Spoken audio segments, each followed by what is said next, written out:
You are now rocking with the hottest boxing podcast in the land with your host, Coach Malachi Williams. True.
For the thousands in attendance and the millions watching around the world, ladies and gentlemen, let's get ready to rumble! Yeah. What's up, family? This is our boy, Coach Malachi in the building, and we are back. True Media Podcast. We back up in this BI. Hold on, y'all. Look like the light kind of dim a little bit. Hold on. Let me turn this light up a little bit. Bear with me one moment.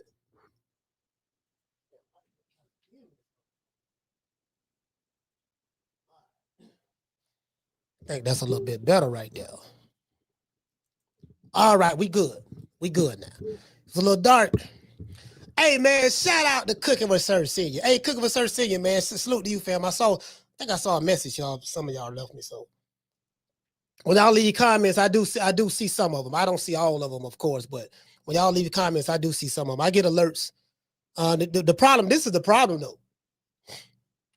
Hold on. Give me a thumbs up if y'all can hear me. See if y'all can hear me.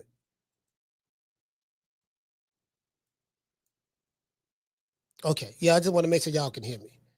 Give me a thumbs up. Hey, we got over 100 done. Let's give everybody a round of applause.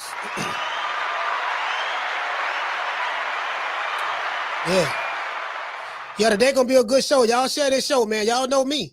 Shit. And you know what? You dig? The stickiest of the icky. You want to smoke with the old boy Rick James? Yeah, man. Y'all know me, boy. Y'all know me. Lord have mercy. We finna get this party started. Yes to the sir. This is show and shit stank. We finna get it started. Show enough motherfucking is. Shout out to Steve Penn. Steve Penn, what's going on, fam? Yeah, okay. Shout out to Mika. Damn, Steve, I got to make you a moderator over there on the other channel. Shout out to everybody watching on Boxing with Coach Malachi. Shout out to everybody watching on True Media Podcast. Shout out to everybody watching on X. And I got some good news going down. So guess what? Hold on, y'all. Hold on. I got some good news now. Rico from Naptown, what's going on? My main man, Freeway Ricky Ross, hit me up. He say, Coach. I said, what's happening? He say, man, it's a fight card. It's a fight going down. A local promoter is doing. I forgot which city it is. I want to say Tennessee. Is it Tennessee? Yeah, it might be in Memphis. I'm not sure. It's in Tennessee. I don't know if it's in Memphis or if it's in Nashville or one of those. I don't know. Right. But anyway, make a long story short. The promoter, yeah, and y'all know who Anthony Peterson is. That's Lamar Peterson, brother. Anthony Peterson, former boxer. That's my main man. That's my guy too. Out of DC. Fuss with Ant. Me and Ant like this. That's my partner. I don't even talk about Ant. Ant kind of like my secret weapon. If I wanna, you get what I'm saying? If I like because Ant, by Ant being in the game and talking about the boxing and stuff like that, long luxurious career, he never won a world championship, but boxing politics always messed him up over there with the PBC. He was over there with the PBC with his brother, and you know how that go with the politics. But yeah, man. So make a long story short, the brother is, I think the brother is one of the commentators in the fight, Anthony Peterson, and the promoter want me to be the other commentator. True. Facts. I'm gonna let y'all know. So you hear what I'm saying? I'm gonna let y'all know. So you know what I mean. So the old boy, you dig? So all our hard work, You know, the game need me, dog. I'm telling you, the game need me.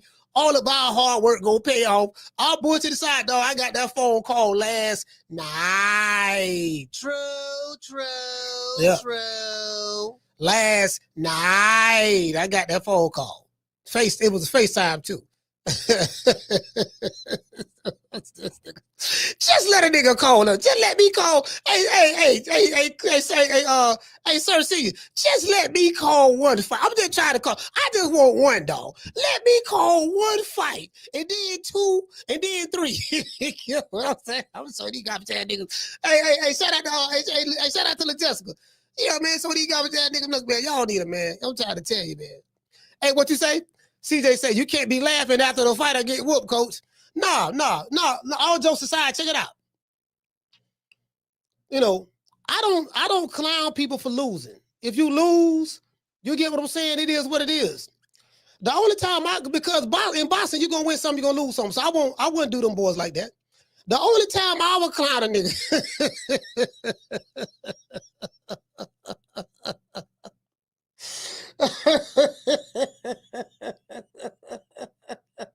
Like, you know, you get what I'm saying. I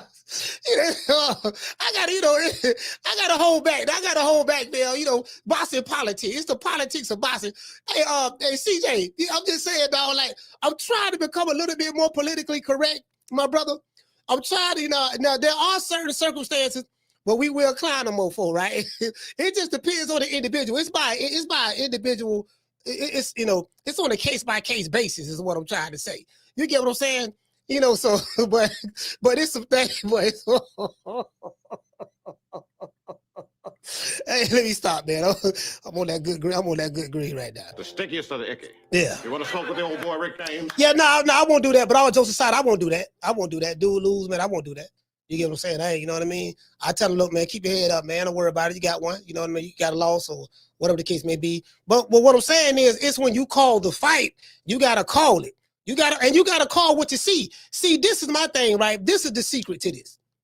When I call a fight, I call it as though you don't have a television in front of you. Like back in the day when my mother and them was growing up, my mother was born in the 40s. They didn't have a television. So anytime there was a fight or whatever, a big fight, or Sugar Ray Robinson fought or Ali, well, I think around that time they had a TV in the 60s. But I call it as though how when everybody crowd back in the day used to crowd around the radio and they listening to the commentator call the fight. They can't see it, but they can hear. They can't see it, but they can hear. You get what I'm saying? The excitement in the person who's calling the fight voice. So the key to that is that's how you got to call it. True. Yeah. That's how you got to call it. You got to call it just like that. Did you get what I'm saying? So that's the key to it. Like the people got to hear the excitement in your voice. And then guess what? What really make you great is if it's a boring fight. See that would show. Listen, that would show if you can call a fight. It's easy to call an exciting fight. Can you call a boring fight? Can you call a fight where both of these niggas is trash and people sitting around the radio listening and you got to make it entertaining? Can you do that? I ain't seen nobody do it yet but me. True. Yeah, I ain't seen nobody do it yet but me. Not like me. But shit be boring. Hey, check this out. Hey, listen. When the shit be boring, you got to know how to, you know what I mean?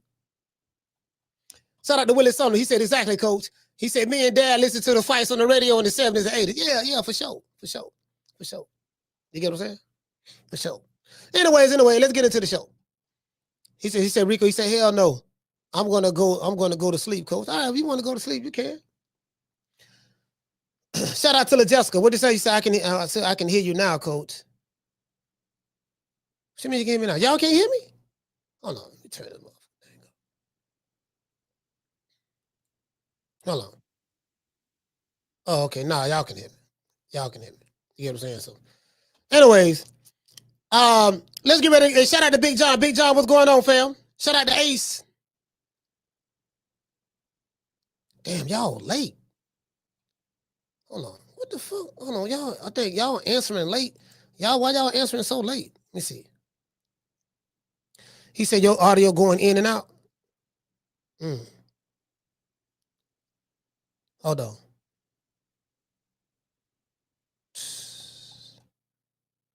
My audio going in and out.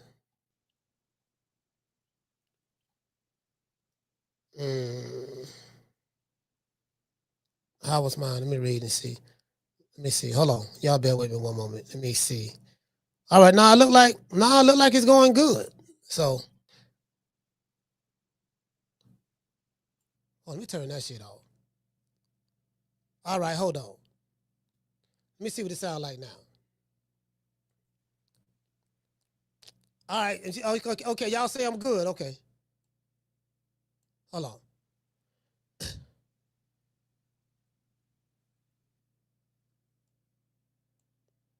me turn this up a little bit more.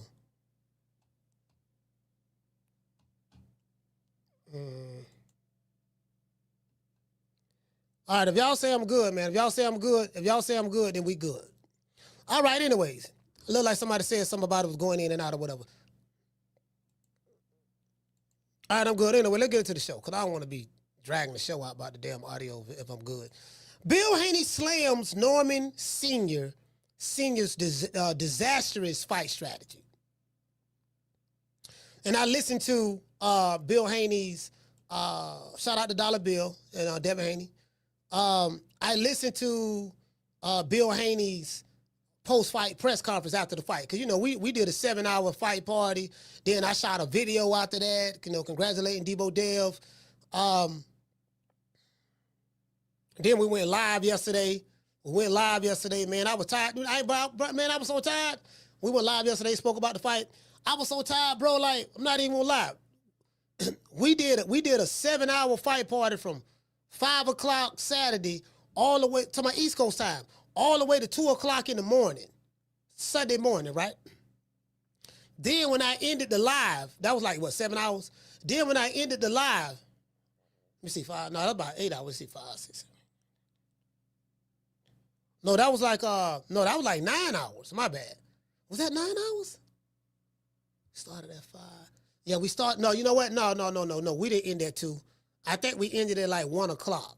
1 o'clock. Somewhere around there. Y'all get what I'm saying? I think probably about 1 o'clock, somewhere around there, right? We did about an 8-hour live. I think we ended like 1 o'clock. But I didn't go to bed till like 4 o'clock in the morning.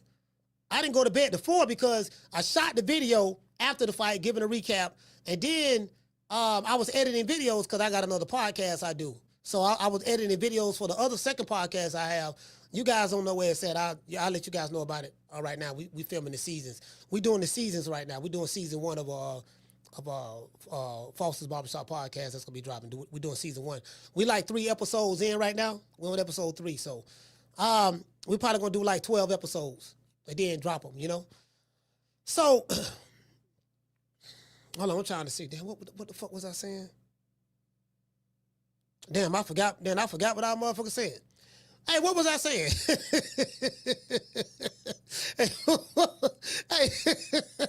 hey, Jessica.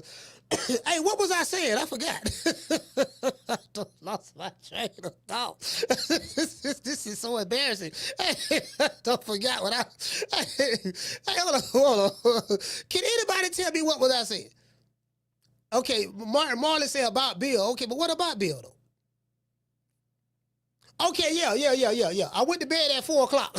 I went to bed at 4 o'clock. And so I'm editing videos. We did another podcast. But okay, but I'm saying, what was I saying before that though?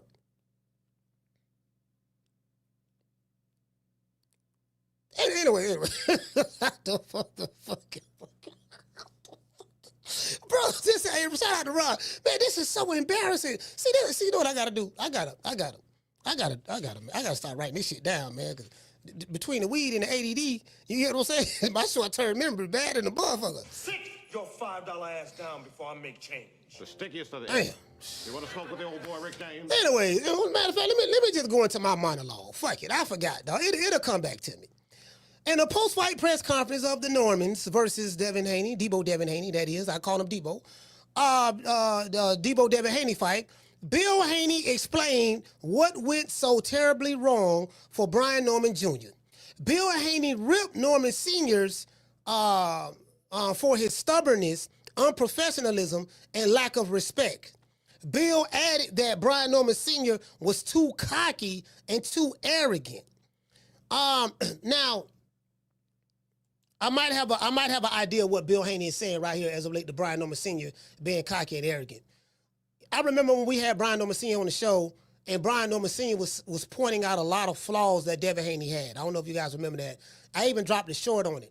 And he was saying, like, look here, man, look at the Jose Ramirez fight, and when a nigga did this what Devin Haney did, and he ain't do this and that. And so he went to talking about a lot of Devin Haney's flaws, and then pointing out this what the Haneys need to fix before they fight his son.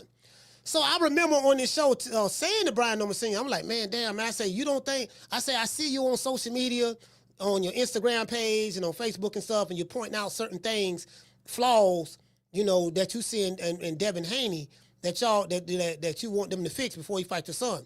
I say, you don't think that you're like, why would you tell that, you know, the enemy or your opponent the flaws that you see, and you want them to work on it before you fight them? It's like this. It's like a football game, right? Where you got the Seattle Seahawks versus the New York Giants, right? The Seattle Seahawks versus the Giants, or the Seattle Seahawks versus the New England Patriots. New England Patriots is a good team this year. New England Patriots versus Tennessee Titans. And it's like the coach, Mike Vrabel, of New England Patriots, telling the Tennessee Titans, look here, dog, this what I see in y'all defense that we can exploit. You need to tighten this up. You need to tighten that up. You get what I'm saying? You telling them all the things they need to tighten up before you play them. Like no coach will do that. And I know I was asking Brian on this show, I say, I said, man, you don't think you revealing too much? Like, why you know what I mean? I don't give a damn. I ain't revealing. He said, I ain't revealing shit. He said they can't do nothing about it anyways. Ain't nothing they can do about it. That's what he was saying. I was like, all right. True.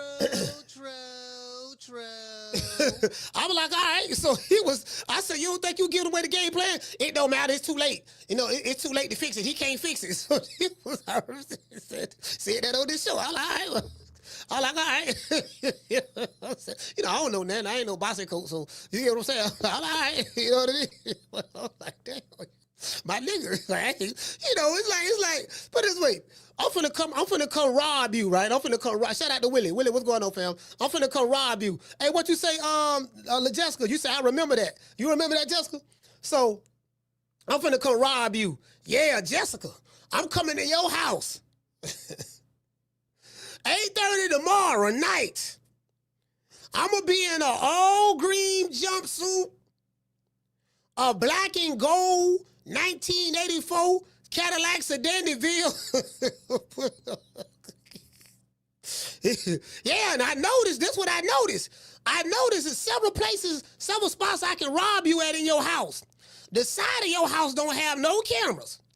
You got a dog in the backyard, but I noticed that all you got to do is feed the dog a pork chop bone in the back, and that's gonna keep him occupied while I break in your house on the side and in the side window. True. You need to tighten that up before I come over there. So what you think Jessica gonna do? she go tighten it up. So this is what Bill Haney is saying. He's saying that Brian Norman Sr., his stubbornness and unprofessionalism, lack of respect, and I get that, right? I get that, right? And then he said that he was being too cocky and arrogant. But let me stop right there. I remember when y'all remember when Bill Haney and Brian Norman Sr. had the little spat over here, and they was going back and forth. It had got heated. And so, you know, I ain't wanted to go left like that, because I'm all right with both guys. I'm like, man, you know, and Brian Norman said some shit, like he called Bill a bitch, and then Bill said something said F your mama and all that stuff there, yada, yada, yada. And I was like, look here, man, no, we ain't finna do that here on this show, man. We ain't finna do that, because I got love and respect for both of y'all, man, so it ain't that serious. I said, why we can't celebrate you got two black fathers with two black sons fighting each other in their primes? Y'all remember that? Well, I said, why we just can't celebrate that? I'm happy that two black sons, two black men is fighting each other in their primes, getting the bag. Because I'm hearing Norman got $4 million and Dev got $12 million. In this next fight, Devin going to get $14 million as a part of the $36 million deal he got with Turkey Sheik, right? So they was like, man, F that, this, that, yada, yada, yada, F that. It was like friction. And then we went on the Debo Dev and 5 campaign and all that shit there. You get what I'm saying? So I remember that, right? I remember that. That's pretty much what took it to it. That's pretty much what escalated it, to be fair. You get what I'm saying? That shit happened right here out of the clear blue sky. Now, Bill added that Brian Norman Sr. was too cocky and too arrogant. Haney says Norman Sr. was outcoached and he showed up to Saudi Arabia late. I remember when Devin Haney and Bill went to Saudi Arabia on the 1st or the 2nd of November. And I think Norman them went like the following week or a week and a half after. I think they went like, I don't know, maybe, I don't know. I think they went like on the 10th of November, the 10th or something like that. 10th or 11th, if I'm not mistaken. Somewhere up in there, right? Bill Haney explained what went so terribly wrong for Brian Norman Jr. And he said that, and as I said, he ripped Senior for his lack of professionalism and stuff like that. He said he wasn't prepared. Bill Haney let him know that we arrived in Saudi Arabia November the 2nd. He said we got acclimated to the time change. By the time the Normans showed up, we were already sparring at 4 a.m., which is the time that they fight over there in Saudi Arabia. Do you get what I'm saying? That's the time they fight. Because I'm in Florida, Saudi time is they're 8 hours ahead of me. So it's like 11 o'clock or 11:30 over there now. Yeah, it's like 11:30 at night over there in Saudi Arabia now. So this is what Bill said, right? He said by the time they got there, we was already sparring at 4 a.m. You know what I mean? And I think that's the exact same time, around that time, that's the time that the Devin Haney and Debo Dev, gotta call him that. I gotta keep respect on that man name. He proved me wrong. The Debo Dev and Brian Norman Jr. fight, I think they fought around that time. 4 o'clock, 4 o'clock, right? So basically, Bill was saying that he never had any days. Bill was saying that he never had any days to get acclimated to the weather in Saudi Arabia. Norman Jr. was moving slow, and his dad made a bad decision. Hold on.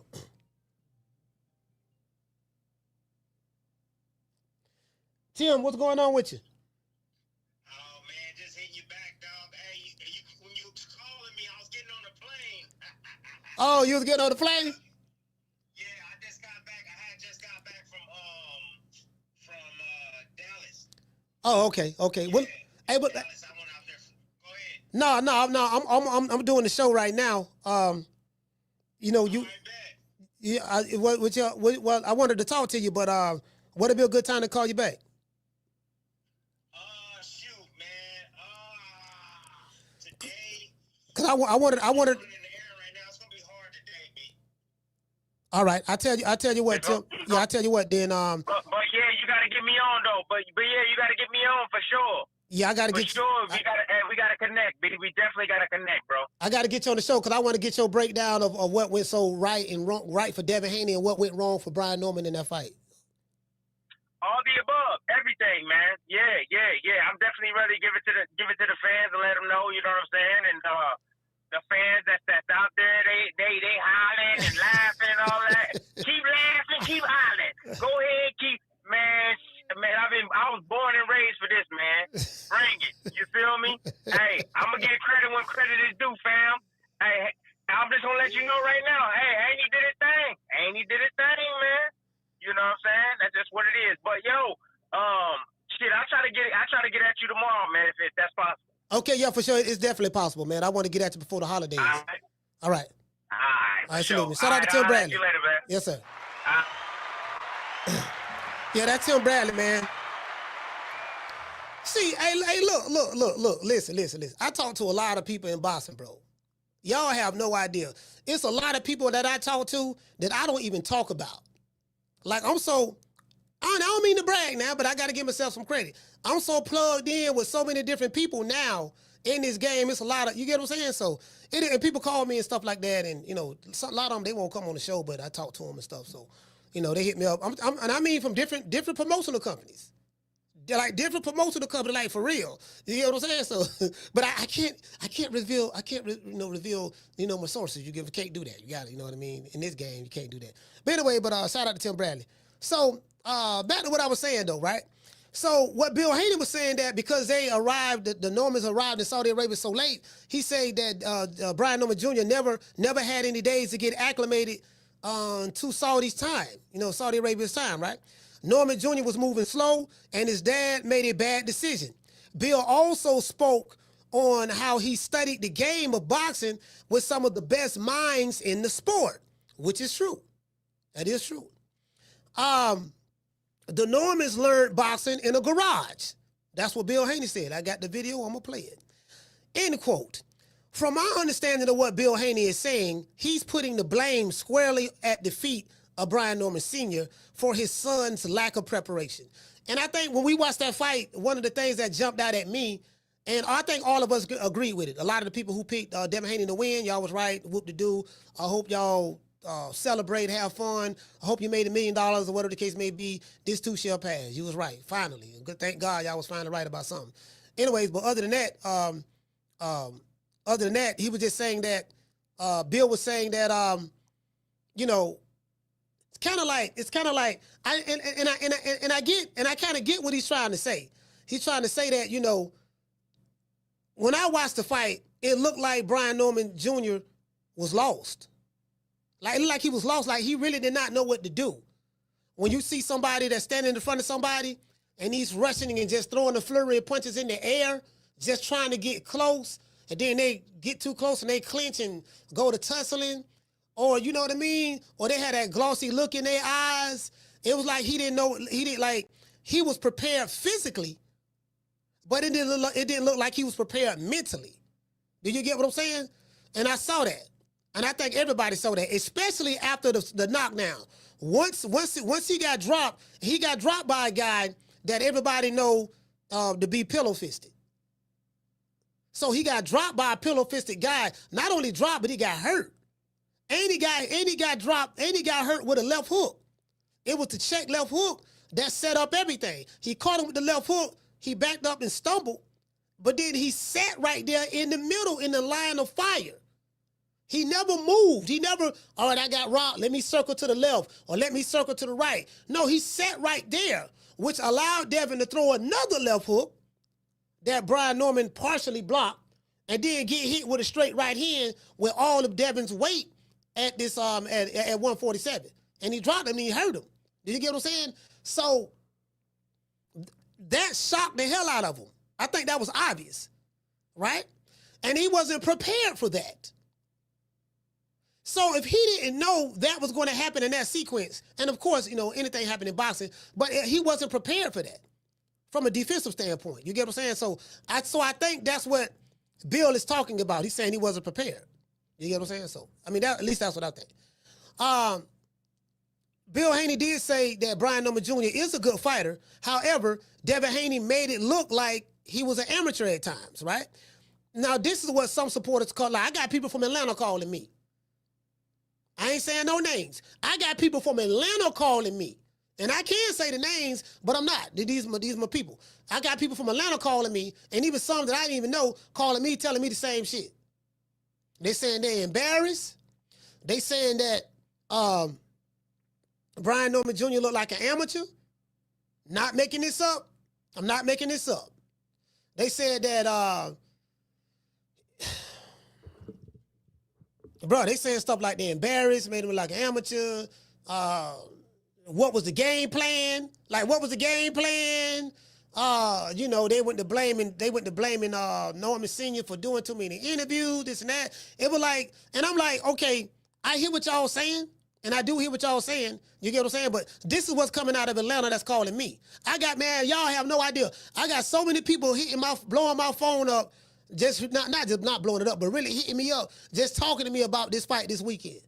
We spoke about Bam. We spoke about David Benavidez. We spoke a lot about Abdullah Mason, and we spoke a lot about the Norman and Haney fight. We definitely spoke a lot about that. You get what I'm saying? So it's a lot that's going on. You get what I'm saying? Well, I want to say this is this.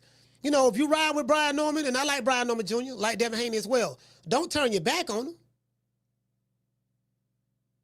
I said the same thing. I said the same thing with the Devin Haney situation last year. Well, you know, I say, look, man, if you rock with him, don't turn your back on him. If you rock with your fighter, rock with your fighter. Don't be no fair-weathered friend.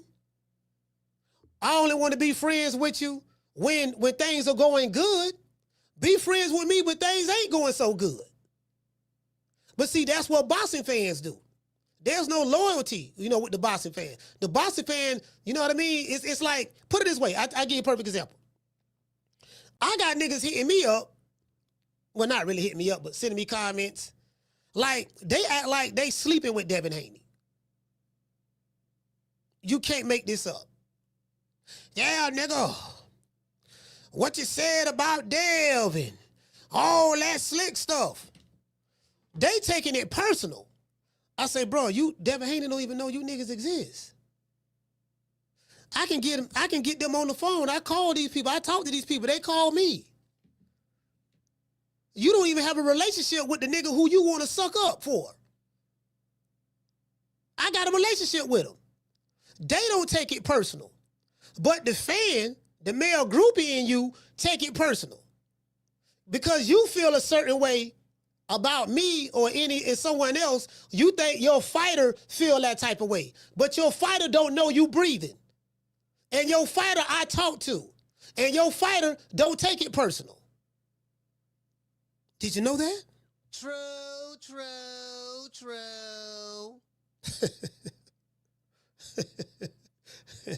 And get what? And listen, last time I checked, we doing good. You did? Anyways, Brian Norman Jr. is a good fighter. This is what Bill Haney is saying. However, Devin Haney made him look like an amateur at times. This is what some of the supporters in Atlanta told me yesterday on the phone and today. Spoke to some today as well, right? I still haven't gotten a chance myself. This is what I'm saying myself. I still haven't gotten a chance to watch the fight again. But from what I'm hearing from people who watched the fight, they didn't like the instructions Brian Norman Jr. was receiving in his corner. They spoke about that as well. If you guys know, I didn't, again, I haven't heard it again. And anytime we do fight parties over here, I always have the volume down. Why? Because I don't want to listen to the commentator. If I'm commentating the fight, I don't want to listen to the commentator and try to commentate over what I'm hearing in my ear. Do you get what I'm saying? That's one. And two, like the commentators, sometimes a guy can be losing and they'll act like that guy winning. And then the guy that's winning, they'll try to minimize what the guy that's winning is doing. And so I don't like listening to the commentators, so I don't know what's being said in the corners. I can see the animation, but I don't know what's being said in the corners. You get what I'm saying? So, I don't know what's being said in the corners. So anyway, when I get a chance to watch it again, then I'll listen to the instructions. I'll listen to the instructions of what Bill was saying and Mickey Bay was saying, and then I'll listen to the instructions of what Brian Norman Sr. and his corner was saying. I haven't heard him yet. Now, the question that I have for you guys is this. This is the question that I have for you guys is this, right? And this is as it relates to what Bill Haney said. Does Bill Haney have a point? And the point is, Bill Haney said that he slammed Brian Norman Sr. for his disastrous fight strategy. He said that his son wasn't prepared. He said that he was thoroughly outcoached. And he spoke about how, Devin Haney, when he trains, like when you're on that, I've got to use the word levels, but when you're on the level that Devin Haney is on, do you get what I'm saying? And the type of money that they are making, what I realized he did learn from training with the Zab Judals and the Floyd Mayweathers, that you're gonna spend a lot of money getting the best training possible. So you're going to spend money on the best strength and conditioning coaches. So you're going to be a part of the SNAC program. They got a good training program over there with SNAC. You know what I mean? Like, I'm talking about the best sports science. You're going to get with more experienced trainers and stuff like that. That, you know what I mean? And this is the genius of Bill Haney. And I always told him, I say, dude, you're a genius. I told y'all over here, I say, Bill is kind of like the Don King. Devin Haney is kind of like Money Mayweather. Y'all remember that show we did? I say, Bill like that. Like, Bill don't take nothing personal. And that's what I love about Bill. Bill don't take nothing personal. I'm going to give y'all an inside story, something that me and Bill spoke about a while ago, right? Because I was talking to him about the lawsuit with Ryan Garcia. I was like, I will address the super chats. I was like, man, you know what? You know, you got the lawsuit and all that stuff there, right? I said, Bill, let me ask you a question. I learned something from Bill. He said, when do you decide you should sue somebody? Like, what decision goes, what's the thought process that goes through your mind before you decide to sue? You get what I'm saying? Before you decide to sue. He said the only time I sue is if it mess up the money. If it's fucking with the money or fucking with the Devin Haney brand to the point to where, because your brand is how you make your money. If it's anything that's messing with the brand that's going to prevent us from making money, it's time for a lawsuit. I don't care what anybody say, as long as it don't mess with the money, I don't worry about that. And I learned a valuable lesson from Bill on that. Bill don't take nothing personal. The male groupies do. The male groupies of Devin Haney, of Debo Dev and Bill Haney do, they take it personal. But the guy who you taking it personal for don't take it personal at all. True.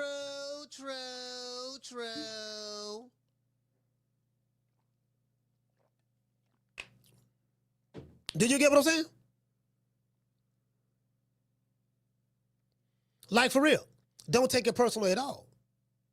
The male groupies do. Why, I have no idea. But, you know. Anyways. But the question I have for you guys is this. Does Bill Haney have a point? Who is to blame for Brian Norman Jr.'s lack of preparation for Devin Haney, according to Bill Haney? Let's give everybody in the chat a round of applause, but right now.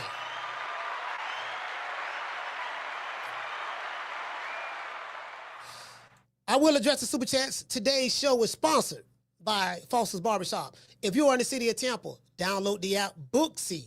That's BOOKSY, Booksy. Foster's Barbershop is located right here, the address below, at 1923 West Main Street, West Tampa, Florida, 33607. Let them know that Coach Malachi sent you, and you will receive a 10% discount. Let's give our sponsor, Foster, a round of applause.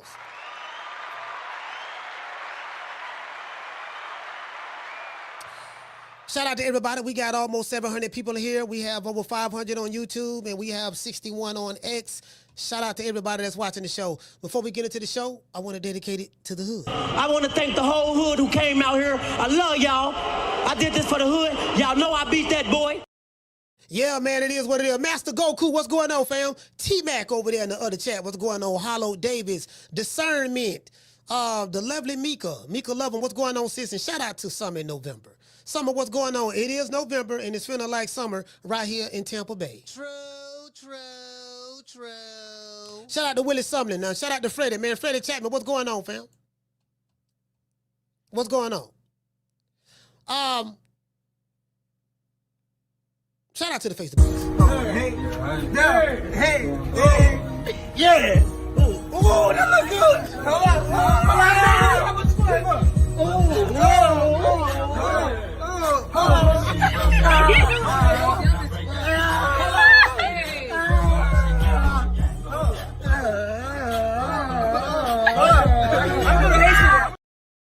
Hey, man.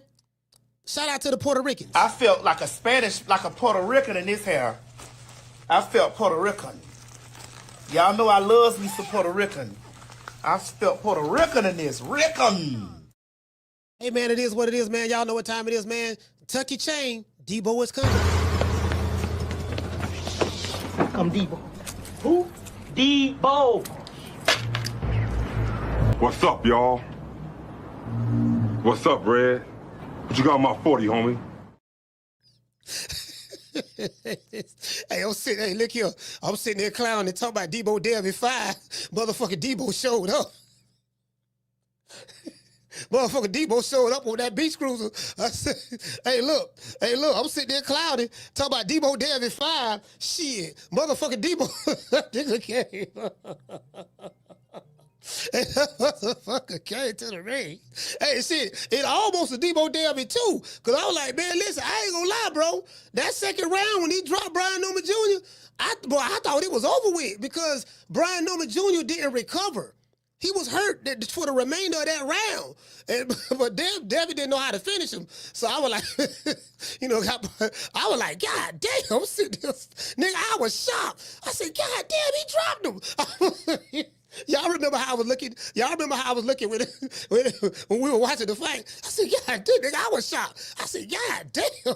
God damn, hey, listen.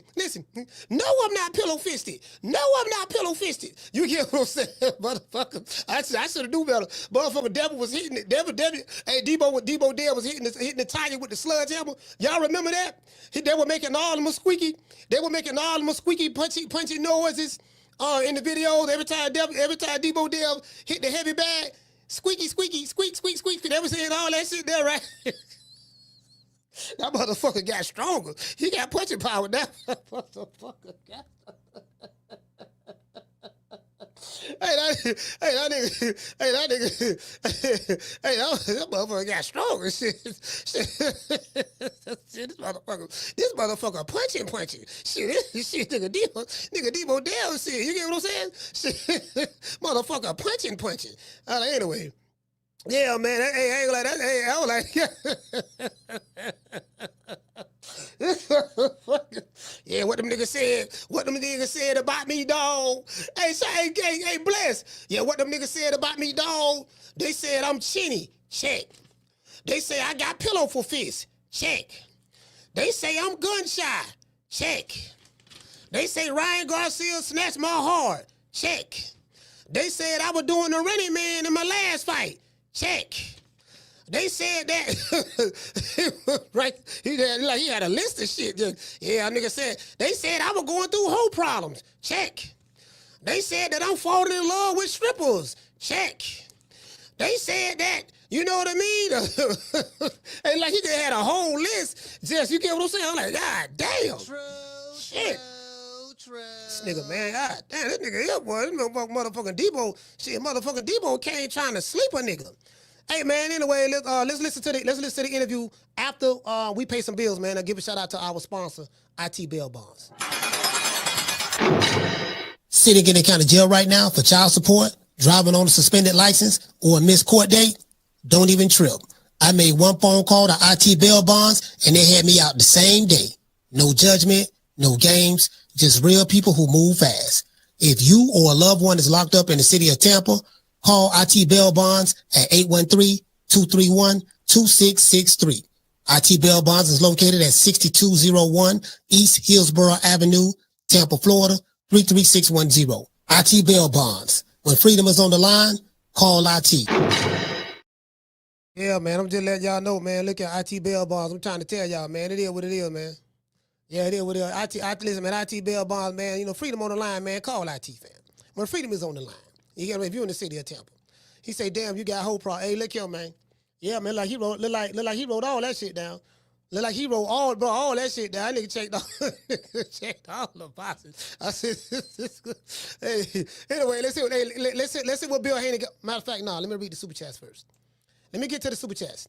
Shout out to Dodge J. Hey, okay. Dropping that quote over. Bam, dub on your boy. Hey, Leroy. Super chat received. Playtime's over, boy.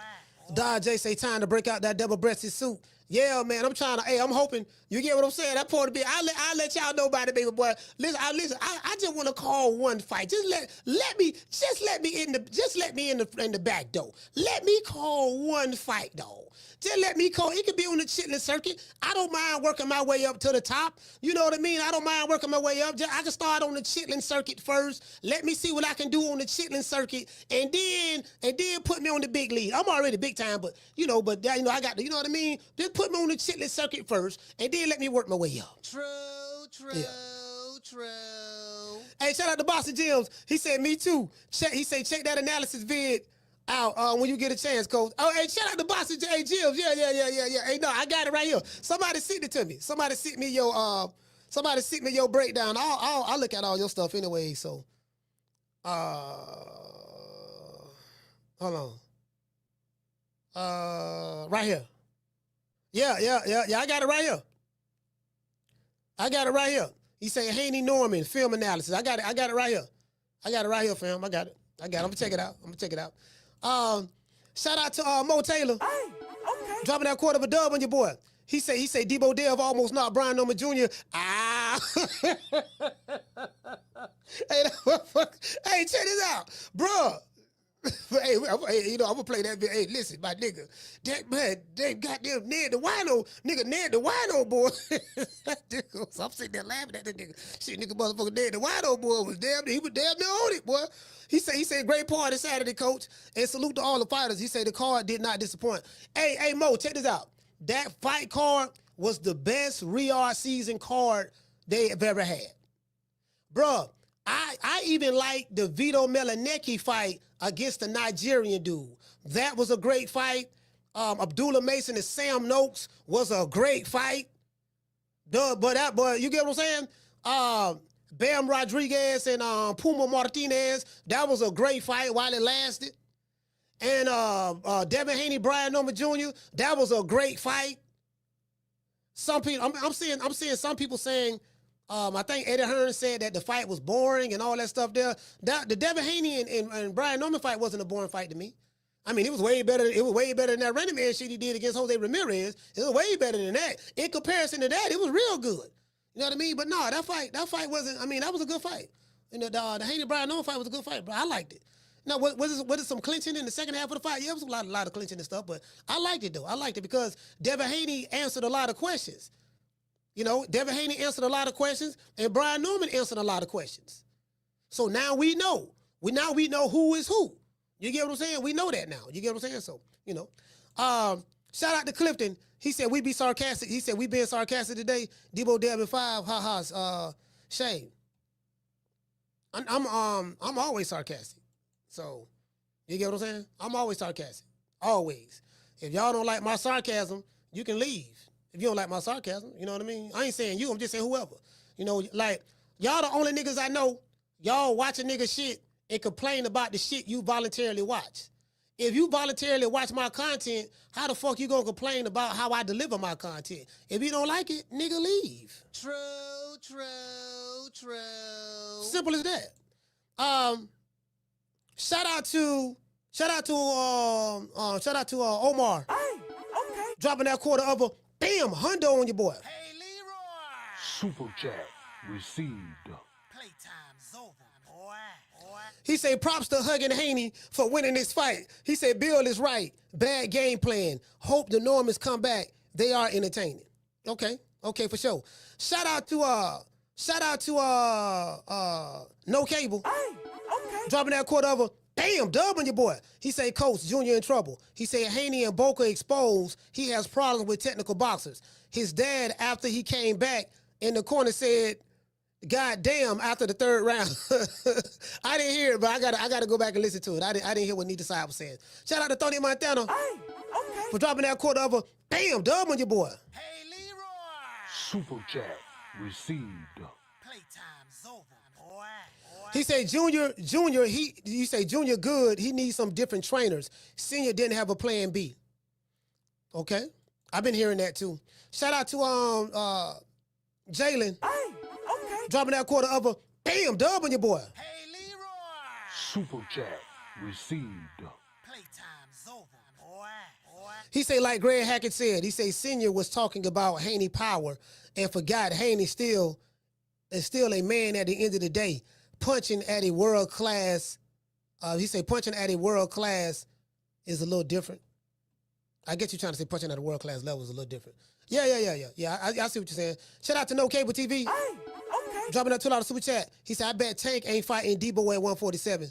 Nah, Tank ain't moving up to 147. You know what? I don't even know when Tank is coming back or whatever. You know what I mean? So I know he kind of upset that he lost that opportunity to fight Jake Paul for them 40 M's, but it is what it is. Shout out to Maliko. Hey, okay. Dropping that half of bam hundo on your boy. He said, why is David Benavidez and Bam Rodriguez snack stronger than Mario Barrios and Devin Haney snack? He said people never talk about Virgil Ortiz snack either. Hey, now you know what? I'm gonna tell you why. Aliko, that's a good analysis.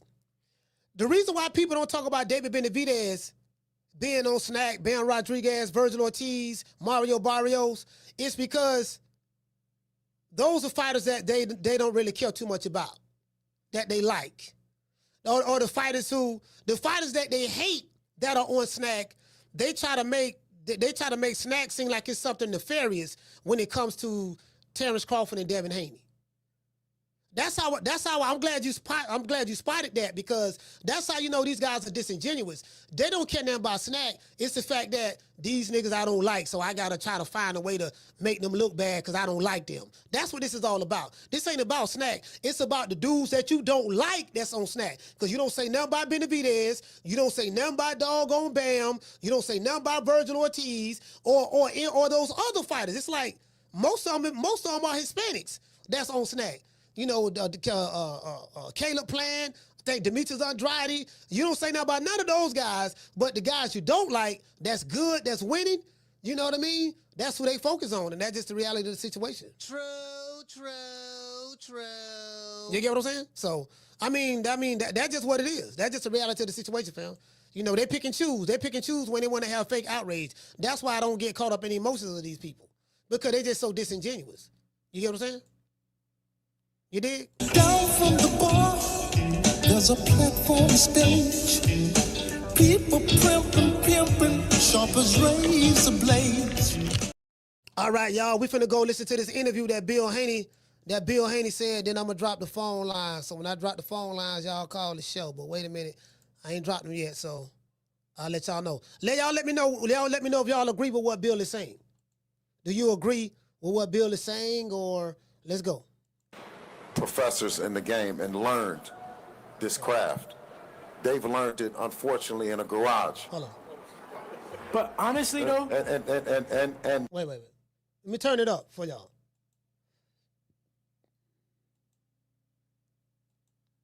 Come on, damn.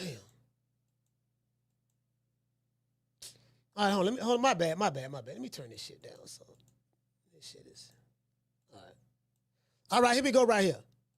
He wanted to go at me, and one thing, we've spent a lot of time with professors in the game and learned this craft. They've learned it, unfortunately, in a garage. But honestly, though, and he wanted to go at me, and one thing about my son, he says that you don't give me the respect, so I come up and I get mine. I'm going to get mine off because you disrespect me all the time. And you say, listen, he was outcoached. He showed up late. He was too cocky and too arrogant. We showed up on November the 2nd as challengers here. We got acclimated, right? By the time they showed up, we was already sparring at 4 a.m. He never had any days to get acclimated, guys. He was moving slow. His dad made a bad decision. Let's see that one more time. Shout out the famous girl. Let's see that one more time. Then I'm gonna drop the phone lines. And the question is Bill Haney right? Bill Haney slams Brian Norman Sr. for having a disastrous fight strategy, right? But what Bill Haney is saying, because that's what this show is based on, what Bill Haney is saying, is he right? Based on your opinion, based on what you're hearing. Let's hear it one more time. Shout out to my sister Nay and Bless. We've spent a lot of time with professors in the game and learned this craft. They've learned it, unfortunately, in a garage. But honestly, though, and he wanted to go at me, and one thing about my son, he says that you don't give me the respect, so I come up and I get mine. I'm going to get mine off because you disrespect me all the time. And you say, listen, he was outcoached. He showed up late. He was too cocky and too arrogant. We showed up on November the 2nd as challengers here. We got acclimated, right? By the time they showed up, we was already sparring at 4 a.m. He never had any days to get acclimated, guys. He was moving slow. His dad made a bad decision. All right. Hold on. Somebody said something in the chat. We got some more cash apps. Somebody said something in the chat. Who talking? Let me see what the chat talking about. What did he say? He said Bill is disingenuous too often, coach. He thinks his son does no wrong, and he's the best. The Normans were world-class champions from a garage. They can't be that bad, can they? Well, I'll say this, Reaper. I'll say this. You saying that Bill is disingenuous too often? That's I mean, that's to the interpretation of the individual. Some people feel that way, some people don't, but I get what you're saying. He said he thinks his son does no wrong and he's the best. Well, every dad in boxing thinks their son does no wrong and is the best. All of them do. Very few, it might be one that I know of that ain't like that. I'm not going to say his name, but it might be one that I know of that ain't like that. But for the most part, what you're saying about Bill, he thinks his son does no wrong and he's the best. Well, give me a boxing dad who don't think they son who don't think like that. Do you get what I'm saying? I'm saying if that's your opinion, like give me a boxing dad who doesn't think like that.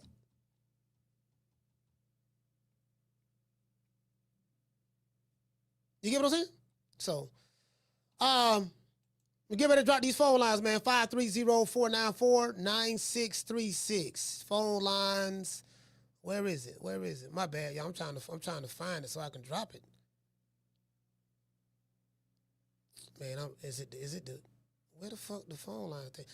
Phone lines open. You want to talk some shit? Call me. Start some shit, bitch. Sup, fool? You gonna talk shit about me, homie? Where you from? Hundreds of niggas is waiting for your motherfucking call, and they all talking shit about you right now. Call the coach at 530-494-9636. We waiting on your bitch ass. Question of the day is Bill Haney right that the reason why Brian Norman Jr. lost is Brian Norman Sr.'s fault because he thoroughly got out coached and he wasn't prepared? That's the question.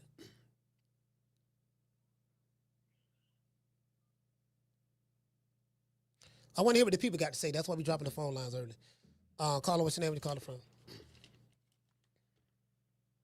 What up, Coach? It's Roach from Houston. Roach from Houston, talk to me. Man, first of all, I just want to say, what an excellent card on Saturday. In my opinion, it probably was the best. I know you're saying it's the best real season card, which definitely is true. Yeah. But I think that this is definitely the best card of 2025. Yeah. And this card was great. It gave us everything. It was action. It was tactical. It was wars. You know what I'm saying? We got stopping like 10 out of 10 for sure. Mm-hmm. You know what I'm saying? And even though, of course, we don't like touching news and we don't like paying for fights, if you're going to pay for a fight card, yeah, this is worth it. Yeah, this one was worth it. This one here was worth it. Yeah. I paid for it, yeah. So, this has me looking forward to the card that we getting on December 6th. You know what I mean? Mm-hmm. It's like 3 championship fights, I think, on that card as well. You know what I'm saying? So December 6th? Hopefully PBC, huh? Oh, that's the Lamont Roach, and Lamont Roach Cruz fight. Yeah. Yes, sir. I will be in the building for that one. Yeah, that fight's selling pretty good. I heard the tickets are selling pretty good for that fight. That's what I heard. Yeah. So I would definitely be in the building for that one. But back to Saturday. Really, I want to talk about this Brian Norman and Devin Haney fight because I feel like there's a lot of narrative, and I don't want to sound too long, but I feel like it's a lot of people in boxing, not only fans, but media and everybody. Like, it's too many people that's narrative based, and they don't go off of what we're watching and what is happening. You know what I'm saying? Because even when you look at, okay, Devin Haney just whooped Brian Norman, right? Yeah. Now what is it turning into? Oh, sure, Brian Norman, look who he was fighting. Look at his resume. We already knew it was going to happen and this and that and all that. Like, bro, can we please stop doing this, bro? Brian Norman was a good champion. Yep. He's a young, strong fighter, a motherfucking murderer, basically. Yeah. You know what I'm saying? Right. And he came in there and got spanked by world-class talent, bro. Devin Haney is already a Hall of Famer, bro. Yeah. And niggas can act like they don't like it, or I'm pretty sure people don't like that, or people might disagree, but like Devin Haney is already a Hall of Famer.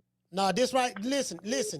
For him being a 3-division world champion, undisputed in one of those divisions, and he pretty much handicapped the best guy at 140, and then the biggest threat at 147. he pretty much out-bullied him in the ring, dropped him, and he pretty much spanked him for the most part.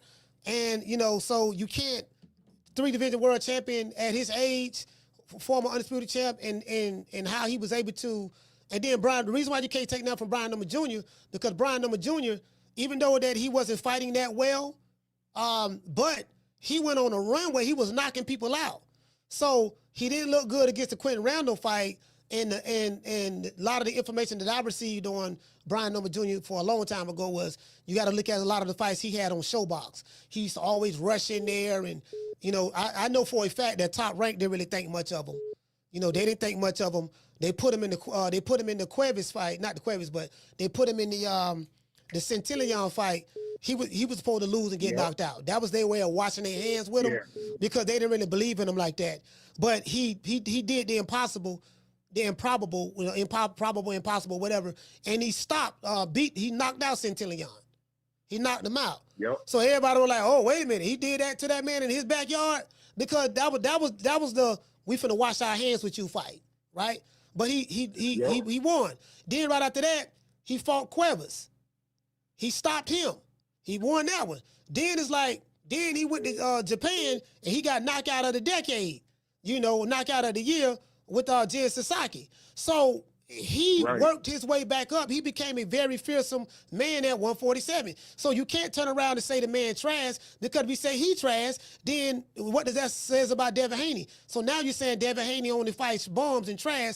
Now you got trying to diminish Devin Haney. That's why I don't like diminishing the opponent that the fighter fights, because if you diminish one, you diminish the other. Right. Yeah. Right. I agree 100%. And I just want to say this one last thing before I get out of here, Coach.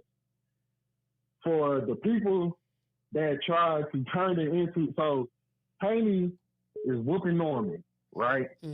Now all of a sudden, after the fight, people try to turn it into, oh man, Devin Haney is boring. Look what he started doing. He started holding and all that. Bro, that's what I mean by it just seems like so many people are negative based, bro. And the way that society is kind of turning into group things, I'm not even gonna lie to you. To me, it scares the fuck out of me, bro. Like, I think a lot of people just need to sit down and go read 1984 by George Orwell and just kind of take a deep breath. You know what I'm saying? I got that book. I got it over there.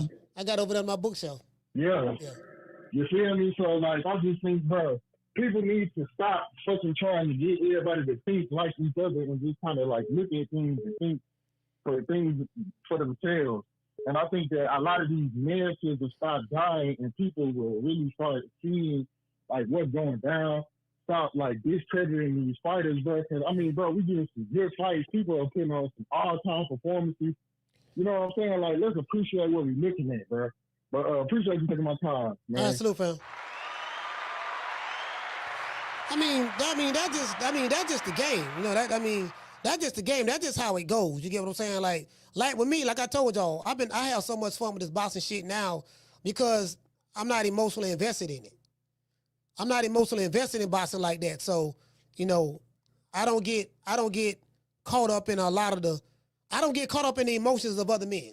You get what I'm saying? So, Carla, hold on. However you may feel about a fighter or a boxing dad or whatever, or however I may feel about a fighter or a boxing dad, you should never get caught up in the emotions of another man.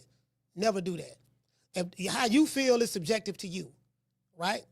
This shit, I don't take none of this shit personal. The people who I have relationships with in boxing, we got really good relationships, solid. Do you get what I'm saying? And it's all business at the end of the day. And this shit is entertainment. You get what I'm saying? At the end of the day, that's what it is. So. Carla, what's your name? Where you calling from? Coach Mikey, DC. Mike from DC, talk to me.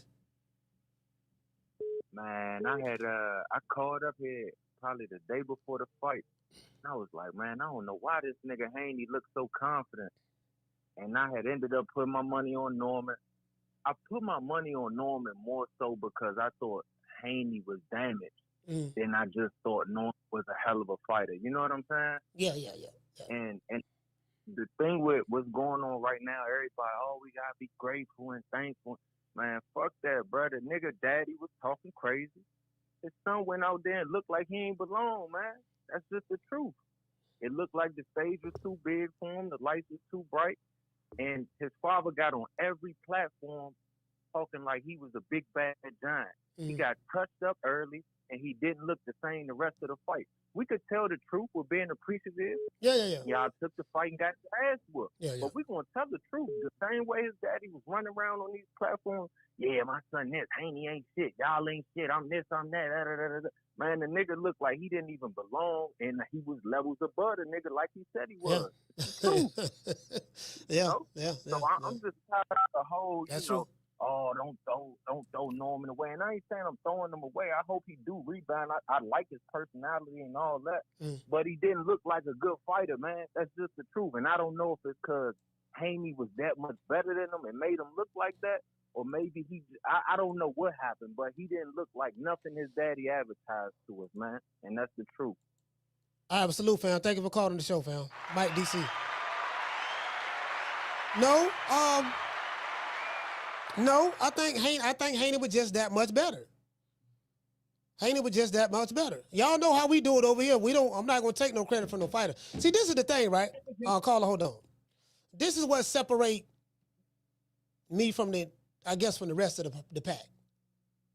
Whether I like a fighter or don't like a fighter, I'm not gonna take credit from them. In this case, I like both fighters, right? But I'm not gonna take credit from them. But I'm going to be honest, and I'm going to be objective. I'm going to always be objective. And objectivity cares nothing about your emotions, right?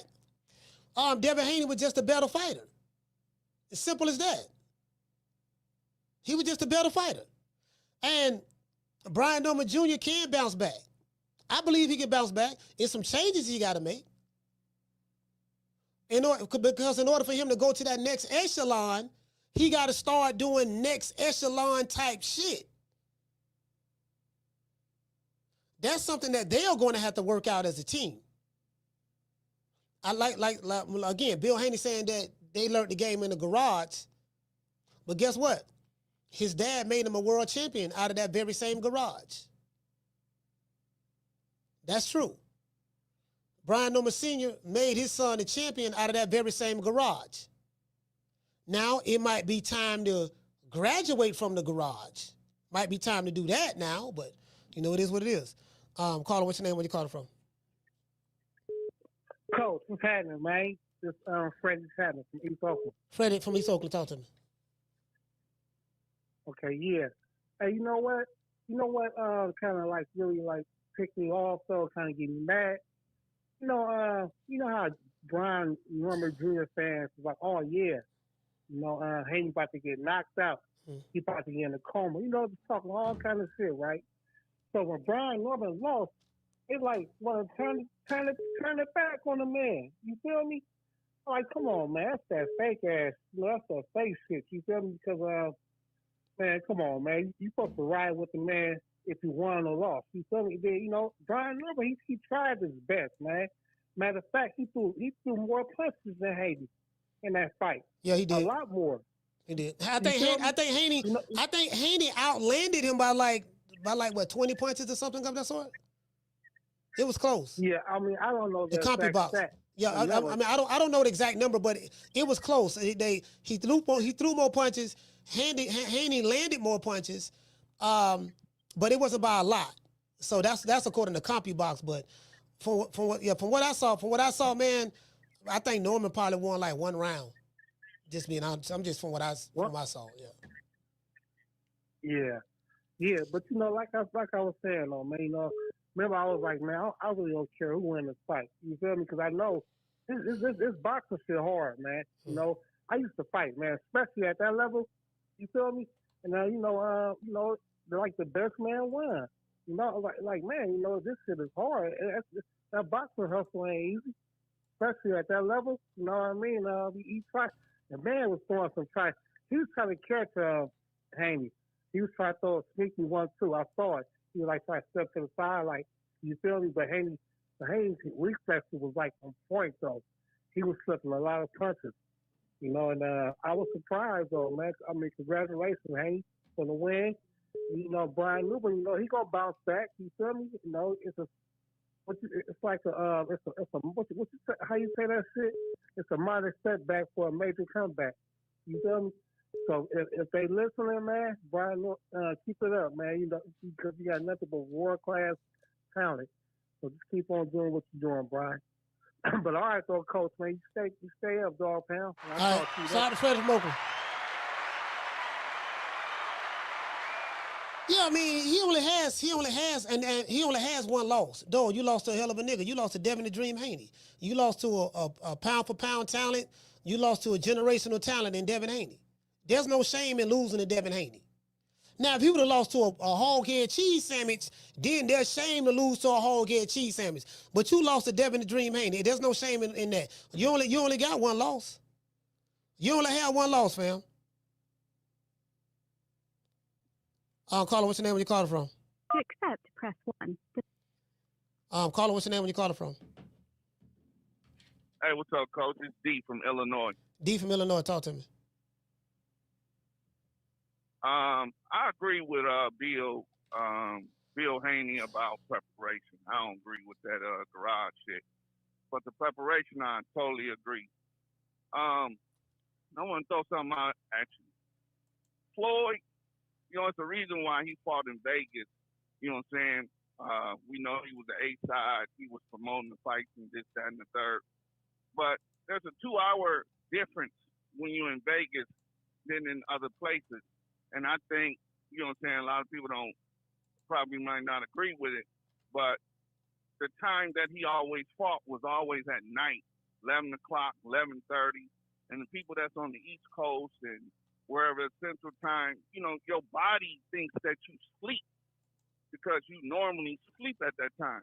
And I think that when he said that they got there November the 2nd and Brian them got there late and they didn't have time to get acclimated with the time zone, I think that's correct because I'm a truck driver and I run at night all the time. But if I get a load in the daytime, you know what I'm saying, my whole sleep process is thrown off and I'm tired. And that might explain why he was so sluggish because they was fighting at 4 a.m. You know what I'm saying? Even though he went to Japan and fought, you know, people might say, okay, well, yeah, he was in Japan and it didn't affect him there. That was a different fighter then, too. That fighter just came at him and, you know, he did what he had to do.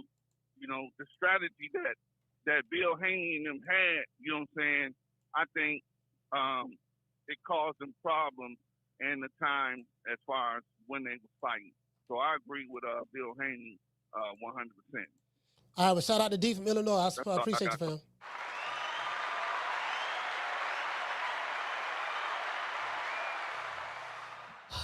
Hold on. We got another call. Hold on. Caller, what's your name when you calling from? What's good, man? It's Keyshawn from Houston. Keyshawn from Houston, talk to me. Hey, man, first and foremost, what you got on my 40, homie? Nothing. I'm broke.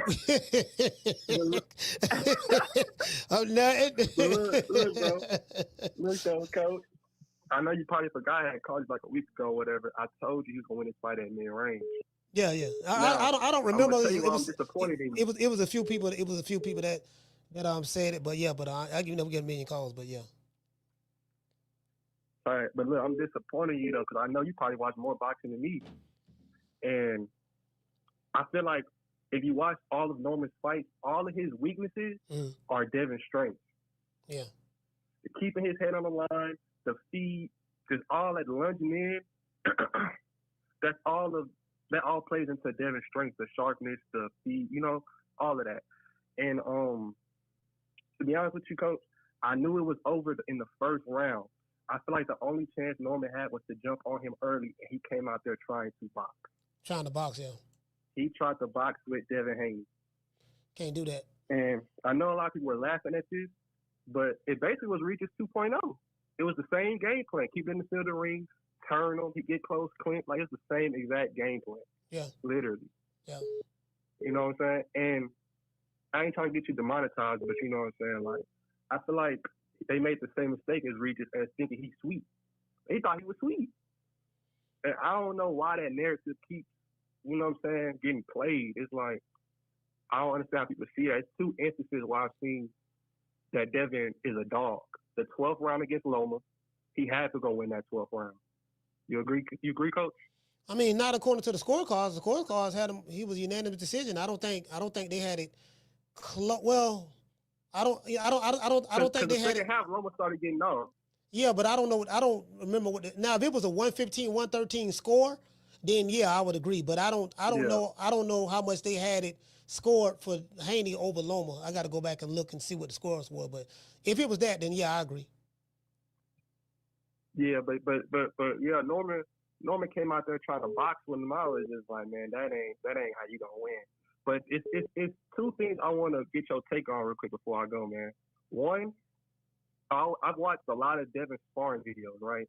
And I always wondered why he didn't fight the same way he sparred at 135. And I really think it was because he was draining himself.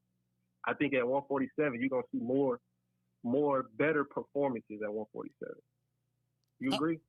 We'll see. I mean, he did a better performance in this fight, and the fighters that's, I take everything by fight basis, so we have to see. I feel you. And then last thing I want to get your take on this for sure. I'm not trying to compare these two as fighters because I feel like they're different. But in this aspect, I think it's the same. I feel like moving forward, Devin's going to become a bigger star in the sport because people still hate him.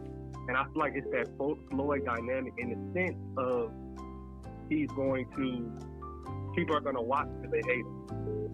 You feel me? All right, but shout out to Keyshawn from Houston. Stand up. Stuff like that. Yeah, y'all got to land y'all plane, man. We got 1 million, boy. The phone lines is hot. Y'all got to land y'all plane. I'm going to start hitting y'all with that Jeopardy at the 3-minute mark. Caller, what's your name? Where you calling from? Man. Lou from Philly, man. Lou from Philly, talk to me. Hey, yes, sir. Hey, shout out to what you're doing, man. Salute from Philly, man. My thing is, why is everyone watering out their mouths for what Devin did when he matched what he did with Ramirez, 70 punches landed? And another thing is, what did he do outside of the second round, dropping Norman that's rave worthy? What are we raving about? What did he do? I feel like he jabbed from there and just clinched it. I feel like that was their main game plan is handicap. They said handicap him. Well, they jabbed and clinched, and then he would look for a couple counters, but he never really landed anything solid from there. Let me ask you this: you said Devin Haney landed 70 punches in this fight.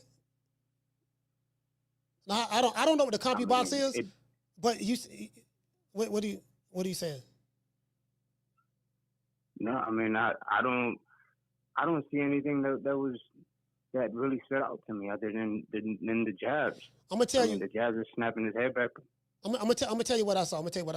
The reason why people, and again, I can't take credit away from Devin Haney. I'm gonna tell you why, because Devin Haney received a lot of flack.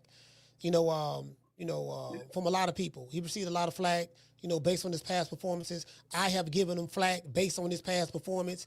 So what I like to do over here is when a fighter proves me wrong, I turn around and give him his props and his credit because that's the right thing to do. Sure. You get what I'm saying? So the right thing to do is to give him his credit. Now, the reason why people are saying, raving over what Devin Haney's performance is, because people was thinking that Devin Haney was going to run, me included. People was thinking that Devin Haney was gun shy. People was thinking that he's still suffering from the Ryan Garcia loss and stuff like that. And Devin Haney came out and proved everybody wrong. Not only that he didn't run, but he stood his ground mid-range. Not only did he show that he had a chin, because Brian Norman did catch him on the chin a few times, but he was able to take that punch, and he was able to hurt Brian Norman multiple times in the fight and drop him in the second round. So I think because of that performance, which was way better than the Jose Ramirez performance, that's what people are raving about. He did a good job. He did everything he said he was going to do. He made Brian Norman look like an amateur in there.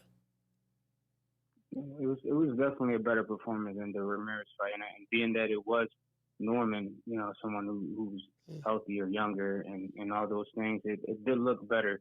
But my thing was as much as the Haneys, they're very like outspoken and they like to say, oh, they're the best in the Haney era and all that. It just, I don't know, man. It's just not enough for me in terms of his performance, and I feel like their main plan was going into it was to handicap him in the sense of bait him, clinch, if not, just counter.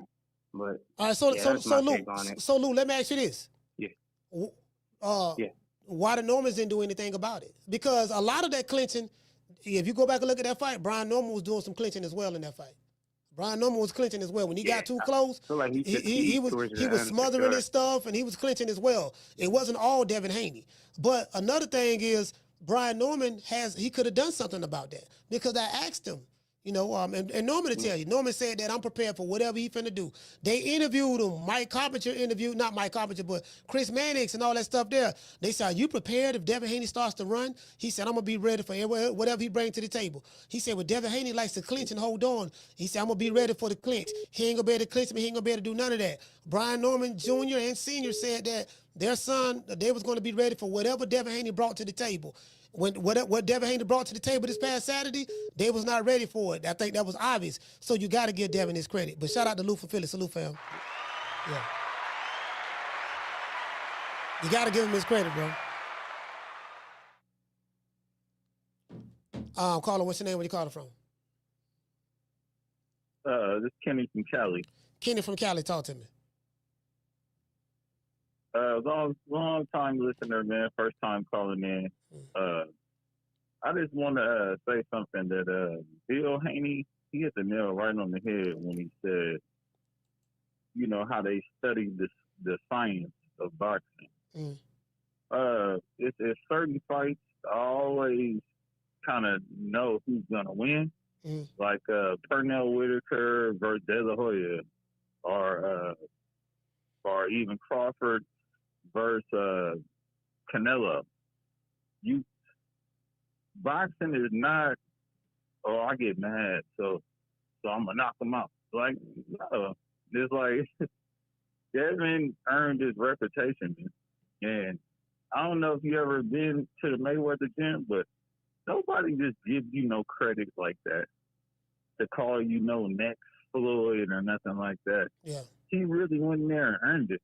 You know what I'm saying? As somebody that been in there, you just don't get no respect like that. You had to be in some wars. So the dude is not soft at all. Oh, you know what? Yeah, I'm glad. Hold on. I'm glad you said that because I need to pick. Somebody said that. He said that why are people so impressed about Devin Haney's performance? And you say people think Devin Haney is soft. And this is the reason why. Devin Haney is looked upon as this pretty boy type guy. Regis Prograis said he's a homeschool kid. He's a suburban kid. Devin Haney is not street, hard, tough, gangster and stuff like that. So people look at him as being soft. So, people who are looked upon as being soft is not respected in the streets and stuff like that. But this guy that's looked upon as being soft, he continued to win. And so I think that's what it is. It's the fact that people's perception of Devin Haney is not matching up with the fact that he keep beating these guys in the fashion that he beats them in, and I think that's what it is.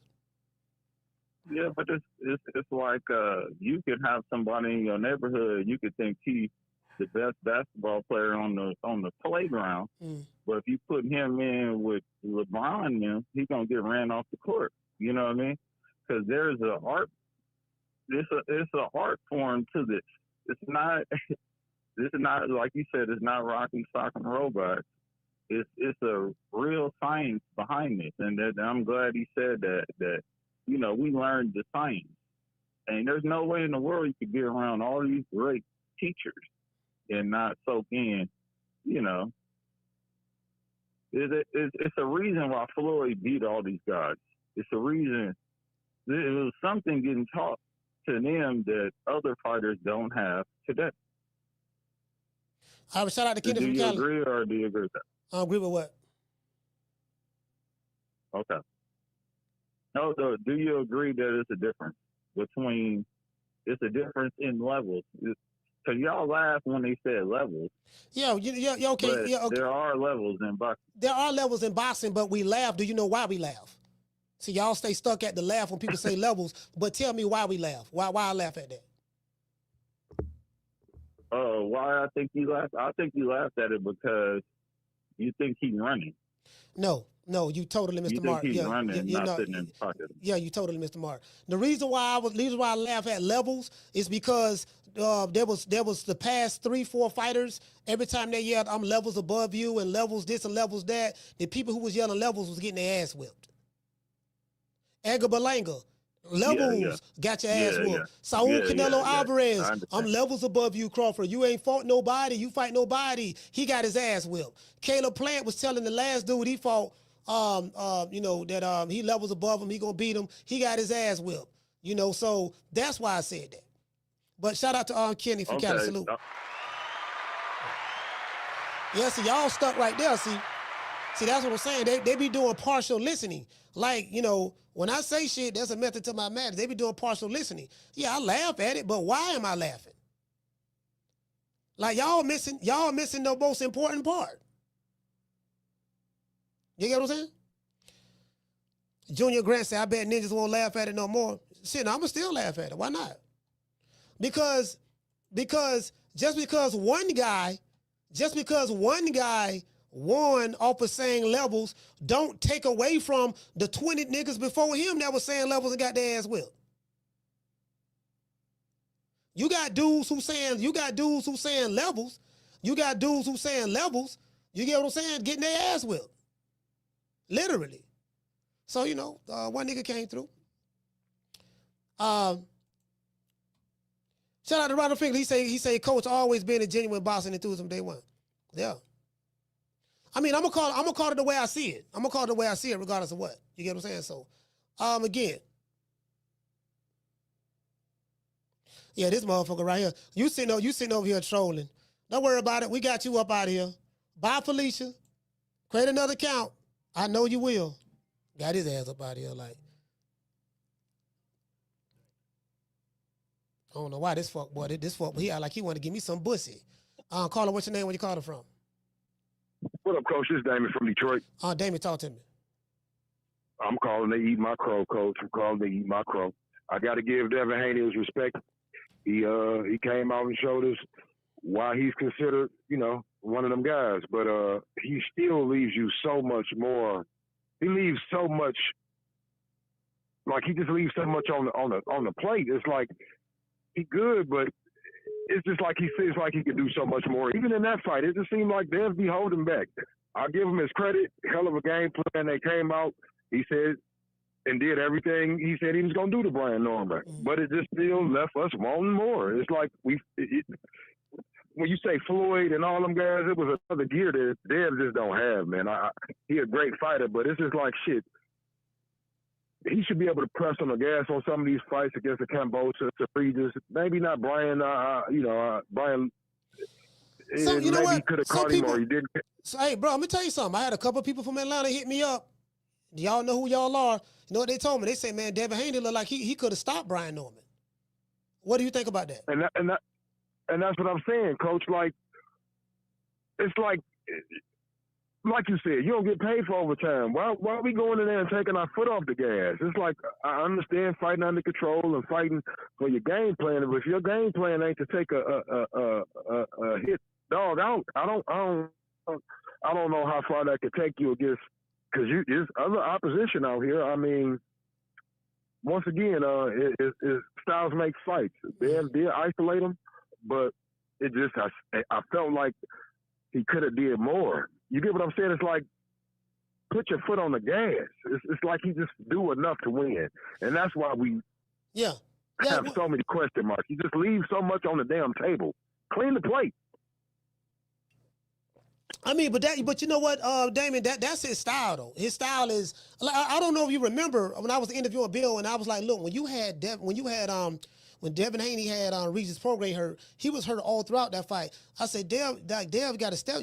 Dev got to step on this dude. Like, if you want to make a statement, you got to stop Regis Prograis, because Regis Prograis couldn't harm you, couldn't hurt you. He couldn't do anything, and you put him up, did what you wanted to do with him. You played with him like you wanted to play with him, or whatever, right? So, and Bill was like, well, no, we play it safe. we know we winning the fight. We know we won, and I just want to show we can handicap him for 12 rounds and get away with it. That's how Devin Haney. That's how he fight. That's how he fight, bro. I hear that, but I'm gonna give you one. I could think of a few, but I'm gonna just give you one. Man, if Tyson Fury would have got counted out, so great. But damn, what happened when the dude get up and whoop your ass? You got to start taking these people out because you don't want to leave when you could get a dude out of there. And shit, some of these dudes may wake up and come back and fight a different fight in that second half of that fight. You get what I'm saying? That's all I'm saying. I give Dev much respect. I give him props for that fight. Hell of a game plan. I even give Bill a little respect, even though I think it was Mickey Bay game plan or however they game plan together. No, it was Mickey Bay. No, it was Mickey Bay. Like Mickey Bay. What's my main man name? Who just coached Andre Ward? Virgil Hunter. Virgil Hunter. Virgil Hunter and stuff like that. He had they put together good. So I respect Bill for bringing those guys in to get them prepared. You know, good game plan. They did their thing. I want to see Brian Norman come back. I still like Brian Norman. I think he got a lot that he could do. Just like I feel about Dev, but with Dev, man, he can't. It's gonna be some fights. He gonna have to put them dudes out of there, man. And that's just how I feel. So great, much congratulations to the Haney family, Devin Haney, new world champion. But I still feel like they're gonna have to start pushing on the gas on some of these guys because some of these guys may just wake up in that second half of that fight. All right, shout out Damon Detroit. I mean, that's his style, though. Devin Haney. Devin Haney is a defensive fighter, safety first fighter. Once he know he's winning the fight and controlling the fight, he that's what he does. He's built for 12 rounds. Like whoever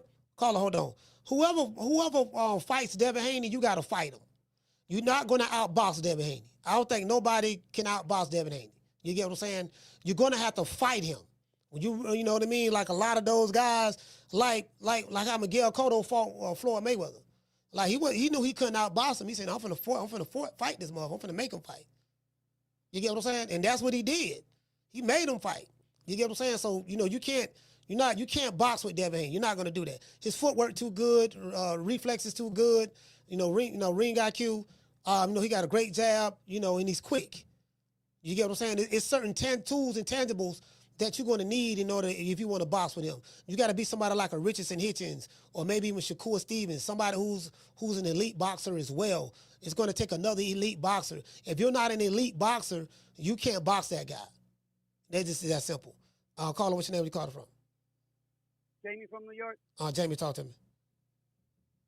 Sir, I'm not sure if Brian Norman Sr., got out coach out there, but I really don't know. And I also don't know much about acclimating. What I do know is that Brian Norman Jr. was, outclassed. And for me, I don't think he needed that much instructions in the corner. If you're good, the fighter himself should be able to figure it out in the ring. You know what I mean? So at the end of the day, you're in a fight. They can't fight for you. He seriously did look like an amateur. I was thinking about it after the fight.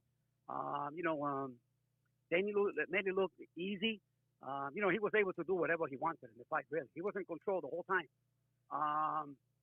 It also seemed to me that, their plan was to just come and knock him out. After that knockdown, it seems like there was no plan B. That boy was seriously hurt. I feel that Haney chose to, play it safe and not take him out. But, yeah, man, after that guy got hurt, man, and he was, disconnected from the fight, man. It looked, he looked lost out there. I think Haney took his heart by being so much better than him. I don't know if they were expecting that, being that he was moving up and everything. I don't know. His reputation of being chinny and shit and pillow-fisted, man, he showed the opposite. Nothing with Norman Jr. With Norman Jr. Whatever he tried, it didn't work. His footwork was horrible. Ring IQ wasn't really there. I don't know if he was hurt after the second round. The whole fight, it's just that he was never in it. Norman got close. Whenever Norman got close to Haney, man, he couldn't find the target. It was always like he was he was out of precision or his distance was always wrong. You know, he just couldn't find the target, coach. But I want to ask you this. I was thinking about this, and I heard I think it was you mentioned it, Showbiz mentioned it, and Tim Bradley. I also feel that all that shit that this guy went through, Haney, you know, in his private, inside the ring and outside the ring, with his private life and everybody ridiculing him and making fun of him, me included, I think he became much better at this weight class, Coach. How do you feel about that? Yeah, I feel that way. Yeah. Bro, everything, man. Like, he's like I got to give him a strong A+, you know, from 1 to 10. Another thing, Coach, that win Saturday was a great fucking win. Do you think he's got a good resume to make it to the Hall of Fame? Yeah, I do. Right now? Yeah, I think so. All right. That's my goal. Yes, sir. All right, salute, fam. Shout out to James from New York.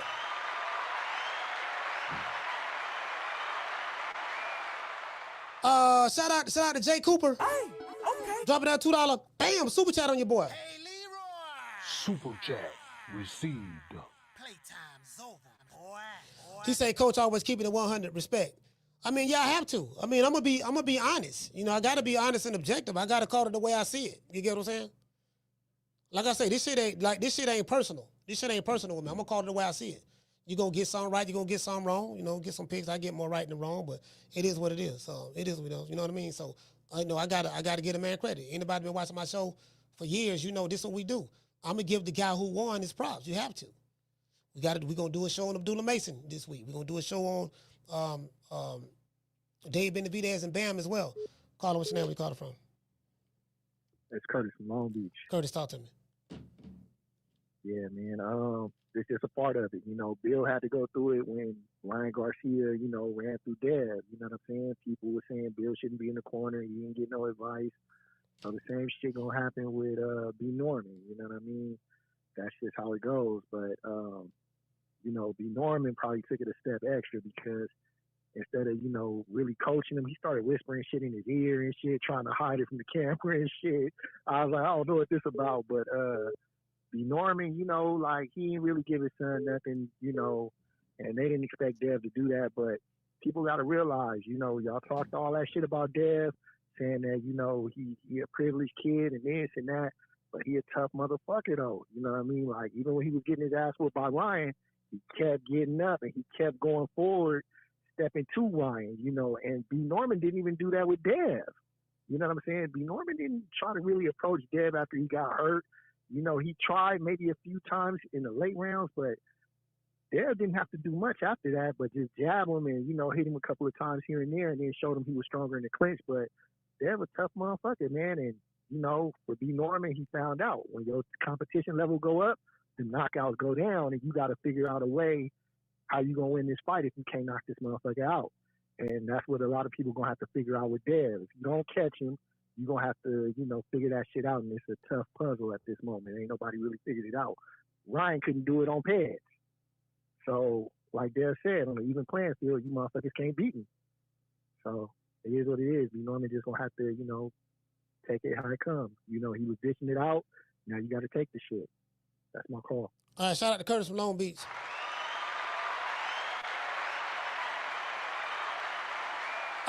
Shout out to D-Lo. Hey, okay. Dropping that $2 super chat. He say levels and for the culture is bad, like 3 for 50. Yeah, facts. Hey, D-Lo, check this out. Those are the facts. Like, I know dudes.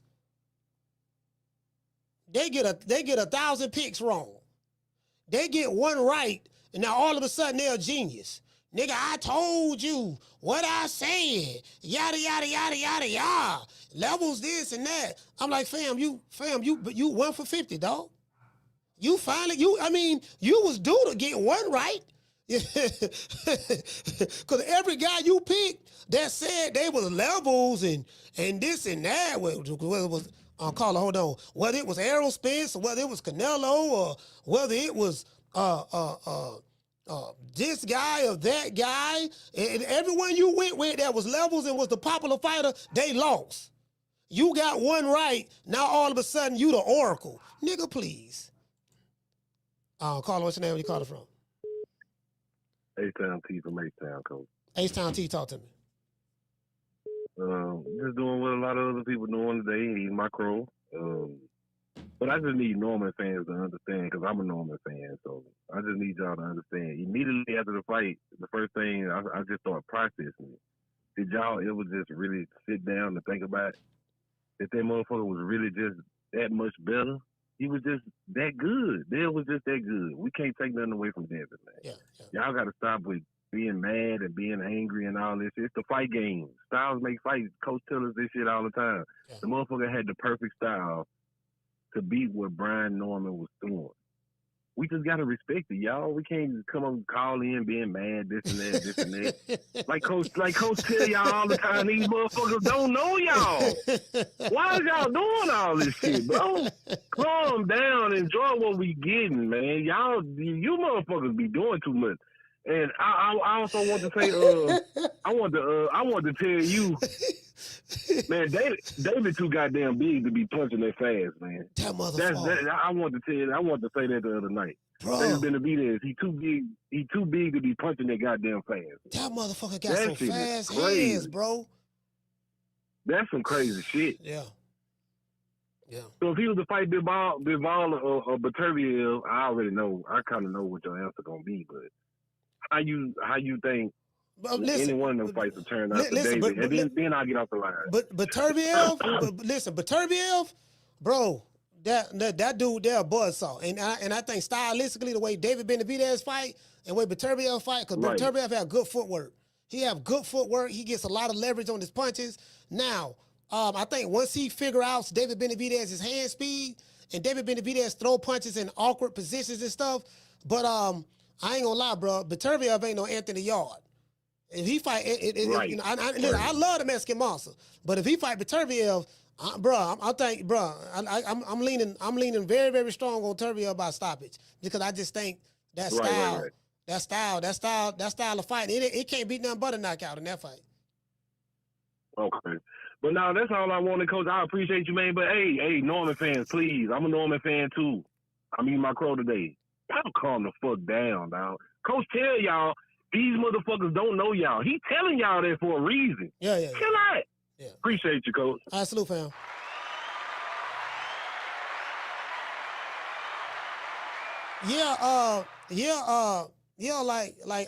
H-T right though. Like these motherfuckers be getting so emotional. The best. I'm like, man, nigga, Devin Haney don't even know you niggas.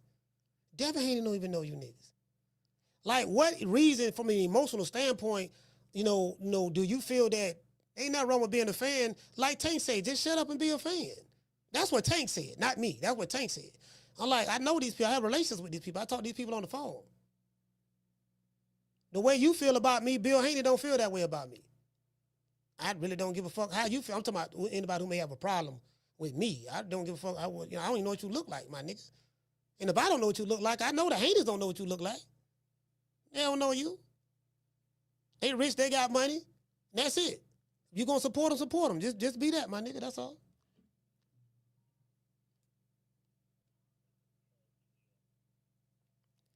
Caller, what's your name? Where you calling from? Herb from New York. Harry from New York? No, Herb from New York. What's up? Oh, Herb, what's going on, fam?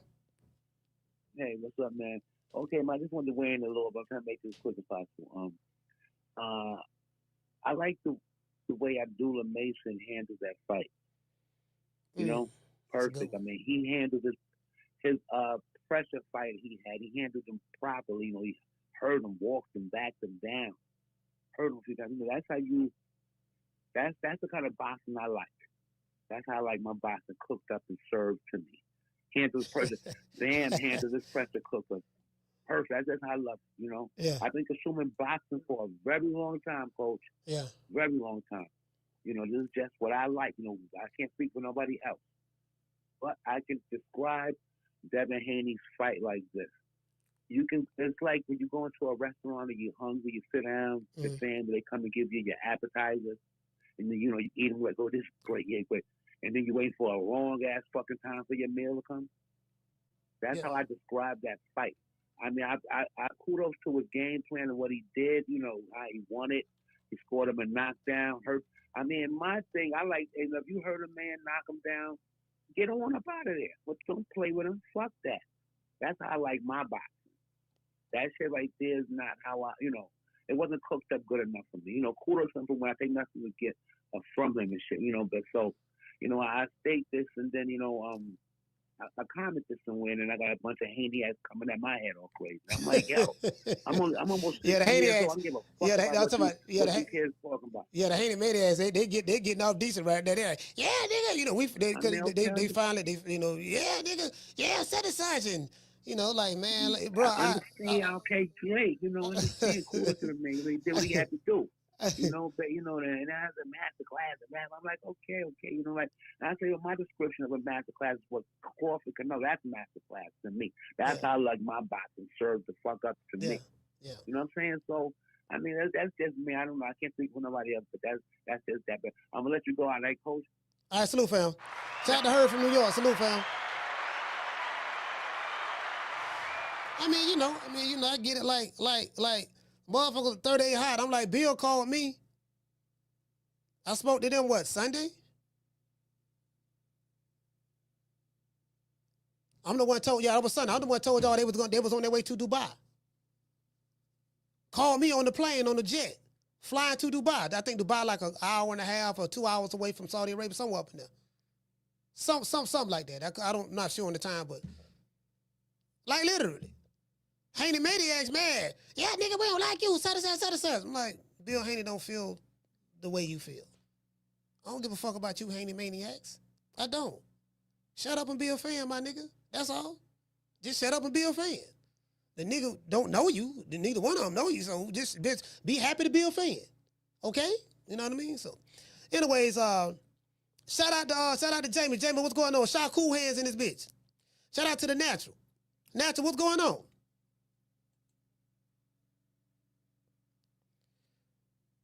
Damn, sorry about that. I'm trying to. What's going on over here? Sorry about that. Yeah, shout out to T-Mac. T-Mac, what's going on, fam? Shout out to Nikki. Nikki, what's up? In the other chat. Shout out to Nikki. Shout out to IG. IG lives. Anyways, so I want y'all to hear this one more time. Tell me what do you think about what Bill Haney had to say. Do you think Bill Haney is right, saying that it's Brian Norman Sr.'s fault for his son's lack of preparation? Do you think he's right, or do you think Bill is full of shit? You think, Bill just full of shit. He don't know what he's talking about. Bill just being a hater or whatever. Whatever y'all thinking. Whatever y'all thinking. Hold on.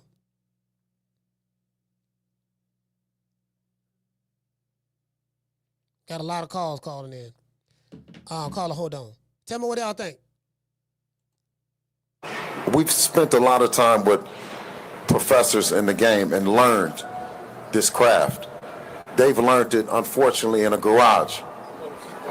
But honestly, though, and he wanted to go at me. And one thing about my son, he says that you don't give me the respect, so I come up and I get mine. I'm gonna get mine off because you disrespect me all the time. And you say, listen, he was outcoached. He showed up late.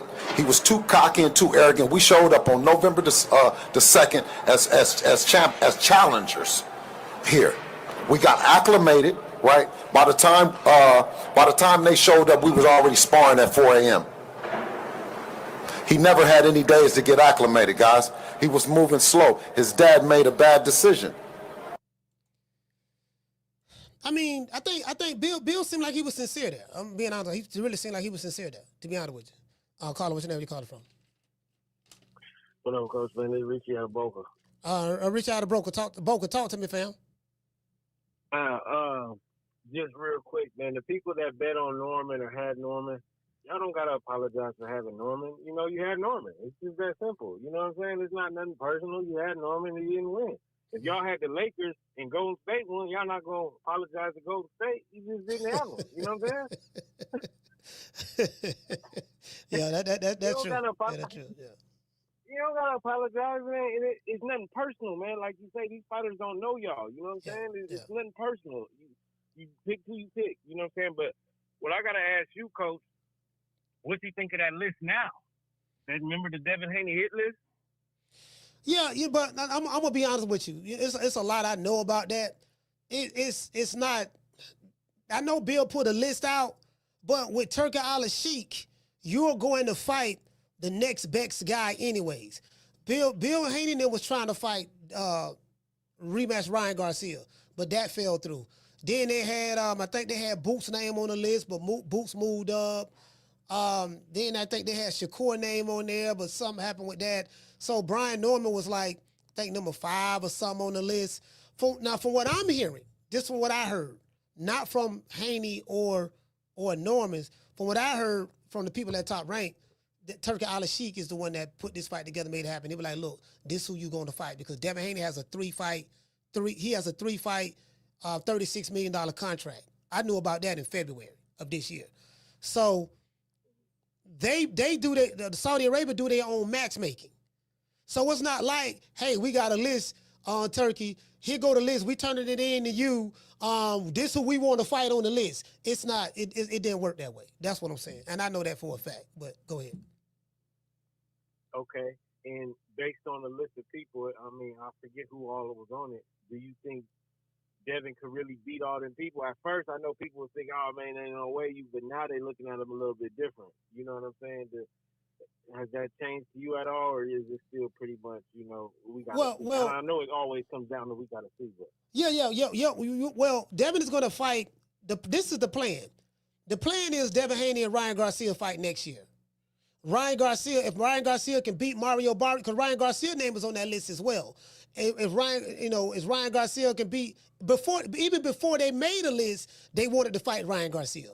So if Ryan Garcia is victorious against Mario Barrios, then guess what? That's the fight we're going to see next year.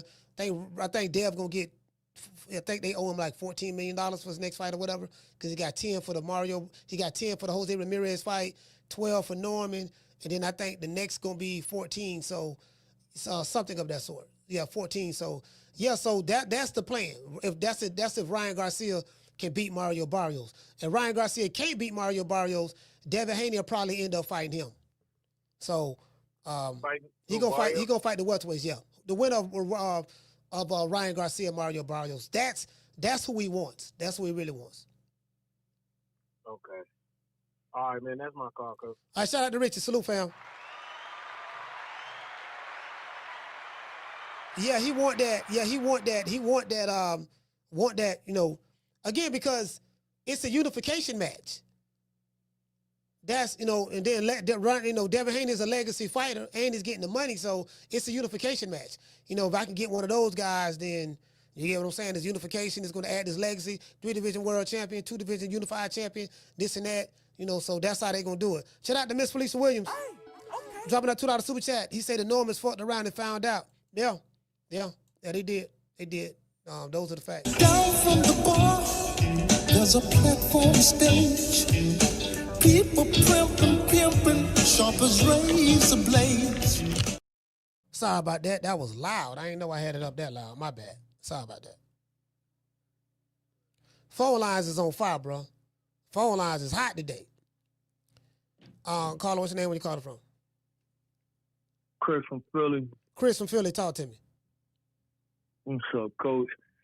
I was calling because I wanted to get your opinion on Senior, like with just all his before the fight stuff. You know what I mean? Like, I get having the utmost confidence in your son and everything, but I wonder if at all he feel like he did his son a disservice with not being, because from my view, like, he might have been 90% focused, but I feel like he wasn't 100% focused on making sure Junior was 100% ready for the fight. You know what I mean? Like, I feel like you can still do your usual training and everything like that, which you're accustomed to, but for the next level of fight that Devin Haney really was for him, I feel like that Senior wasn't 100% focused. And it really stuck out to me at the press conference when he said he beat Bill Haney in the media. I've never heard a coach look at anything like that when it comes to, getting prepared for a fight. I mean, the promoters, that's their job, is to promote and fight and everything. And I get Senior doing, part of the promotion, helping build the fight up and stuff like that. And Bill does it to a certain extent as well. I just don't think Bill's a great coach. Yeah, I mean, like Bill not a great coach in my opinion, but Devin is a great fighter. And Bill had the conglomerate of people around him that helps with Devin. the Normans don't necessarily have that. So what's your view? Like, do you think that Senior was 100% locked in as he should have been? I'm gonna be honest with you, fam. It's a lot that I can want to say about that situation. You know, because when you're dealing with a father-son dynamic in boxing, it's very, very touchy. It's a lot of stuff that that I've been hearing from Top Rank, you know, as it relate to Norman Senior and stuff like that. Norman Senior is who he is. He's very stubborn. He said that on this show. He's very pig-headed. He said that on this show.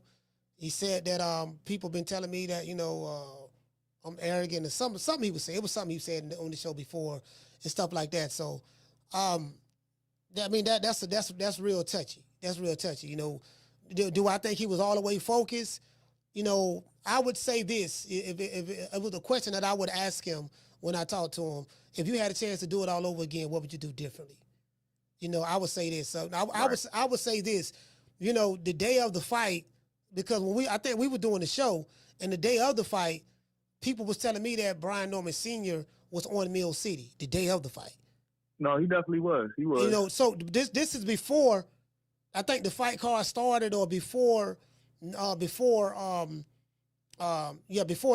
fight card started. He was on Mill City the day of the fight, which shocked the hell out of me. People in the chat told me. And then after the fight, when David Benavidez was still fighting, you know, Brian Norman was on Mill City. And how I know, because people were telling me in the chat, and I pulled it up. So, I mean, I think it's a level of truth to that. He probably wasn't. I think he probably got caught up in a whole lot of other shit and maybe he got distracted and lost focus. I don't know. He probably won't admit that. Because Brian Norman is a very powerful person, and you know, he's a very powerful person. He probably won't admit that, but yeah, I would say that. Yeah, no, I could dig it. Yeah, that's all I was calling. I just wanted to get your opinion on that, Coach. Appreciate the call. All right, salute, fam.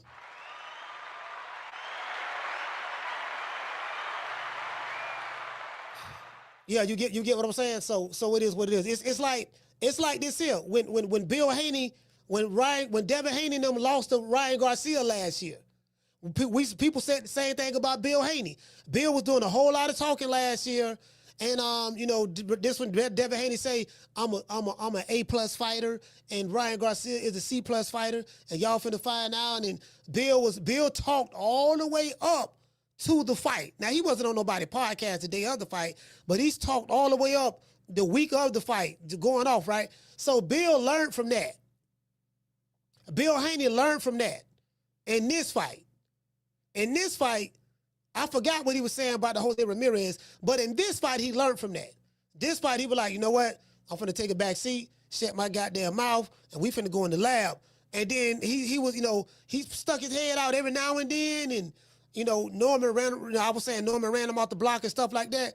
But Bill learned from his mistakes in the past. He learned from that. And a real man learns from his mistakes. A real man, you gotta, at some point in time, you have to look yourself in the mirror and be honest with yourself. This ain't no ego shit. You can be egotistical to me, I can be egotistical to you, but when you look at yourself in the mirror in your house, you know what you're looking at, you know what you're dealing with. At some point in time, you have to be honest with yourself. You gotta put your ego aside to be honest with yourself. Do you get what I'm saying? Very few people can do that. That's very hard for people to do. You get what I'm saying? So it is what it is.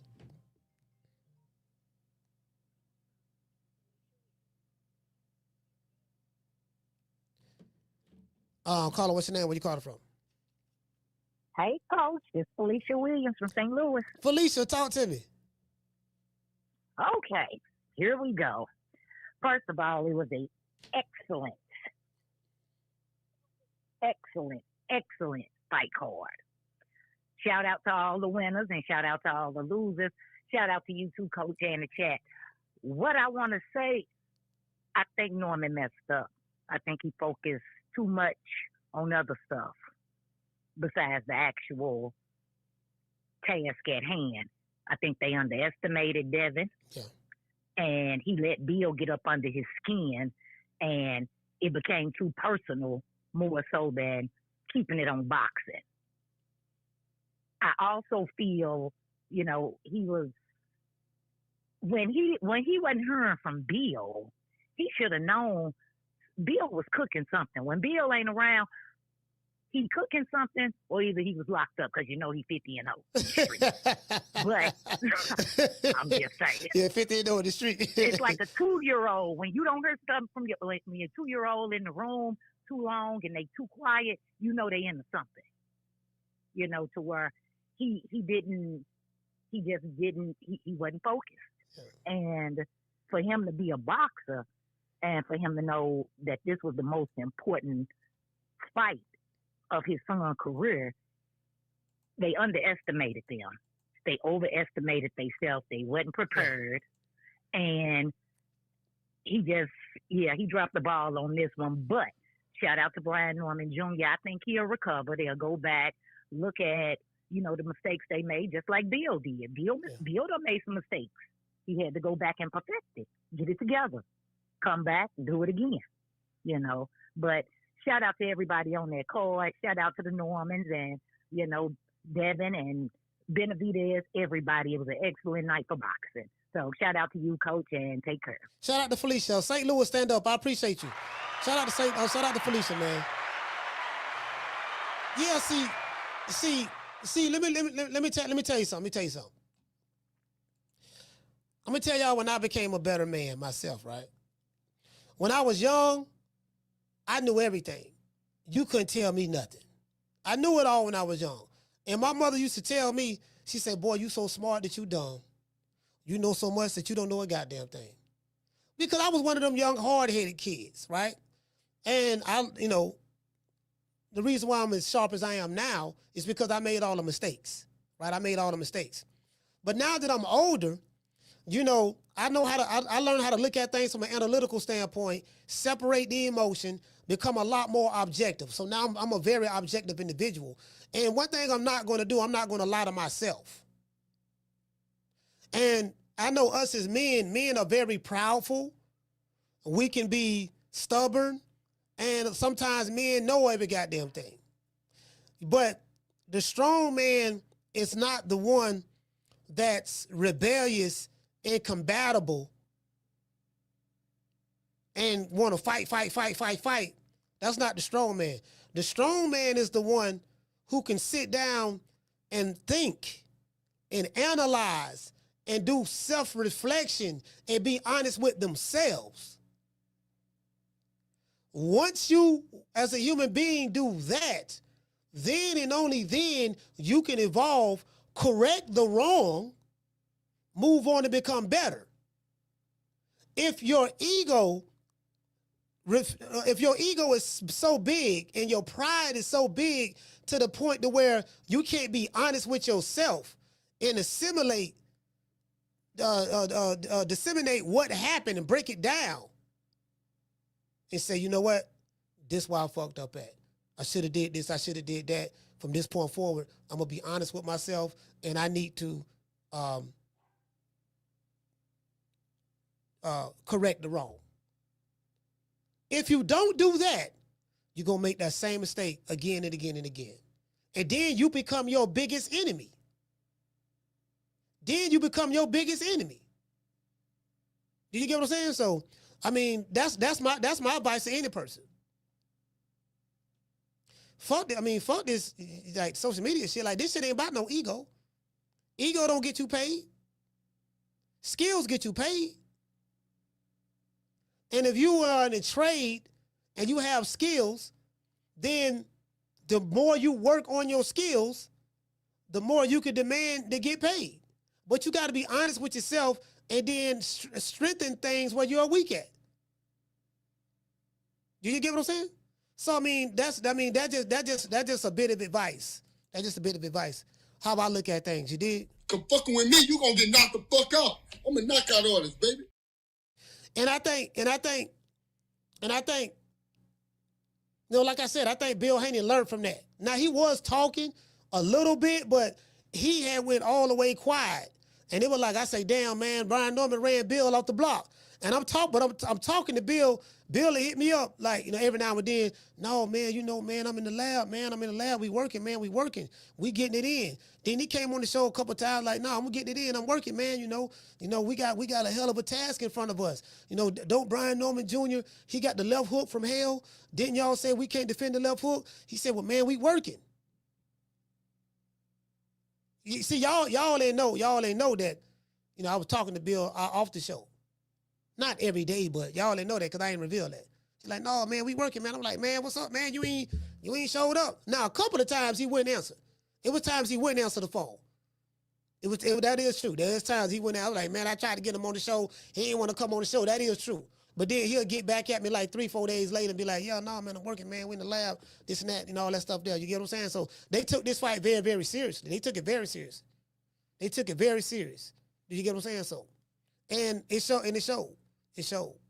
It really did. So, preparation makes for readiness. So, as I said before, Brian Norman Jr., he lost, but he can bounce back. It's only one loss. You don't throw a fighter away for losing one loss. And I want to say this to everybody in Atlanta. I know Brian Norman Jr. lost. Some of y'all feeling bad and all that stuff there, but it's only one loss. Don't jump ship on him now. You're a Devin Haney fan, don't jump ship on him. If you're a Shakur Stevenson fan or a Tank Davis fan, don't jump ship on your fighter. If he's your fighter, ride with him through the highs and lows. If that's really your fighter. If you really like the way some of you niggas online be used to threaten me about your favorite fighter or getting your bussy all moist about your favorite fighter. Okay, then hanging there with him when things ain't going so well. Because if you jump ship on him, then you never really was a fan of his. Your fanship was conditional. It was conditional based on whether he keep winning or not. Do you get what I'm saying? So you got to be, as a fan, you got to be honest with yourself too. If you're a fan, what you're a fan of him for? Are you really a fan? Or are you a fair weather fan? And in boxing, that's the name of the game. The name of the game is a lot of fair weather stuff going on, and that's fine. It is what it is. But again, like me, I don't take this shit personal. Shit. Like after the day, guess what? We're gonna do another show, and then another show, and another show. January next year, we've been doing this shit 5 years. Sitting right here in this chair, turning that camera on, going live. 5 years. I don't see the highs and the lows. I don't see the Colts. I don't see the rabid fan bases. I have a master's degree when it comes to this shit. At this point, you get what I'm saying? I know what puts the algorithms. I know what thumbnails resonate. I know what keywords that the community gonna bite on. I know all that. I don't study it. I don't do my homework. You get what I'm saying? So it is what it is. So that's all it is. Shout out to Jamie. What's going on, fam? Jamie, what the lick read?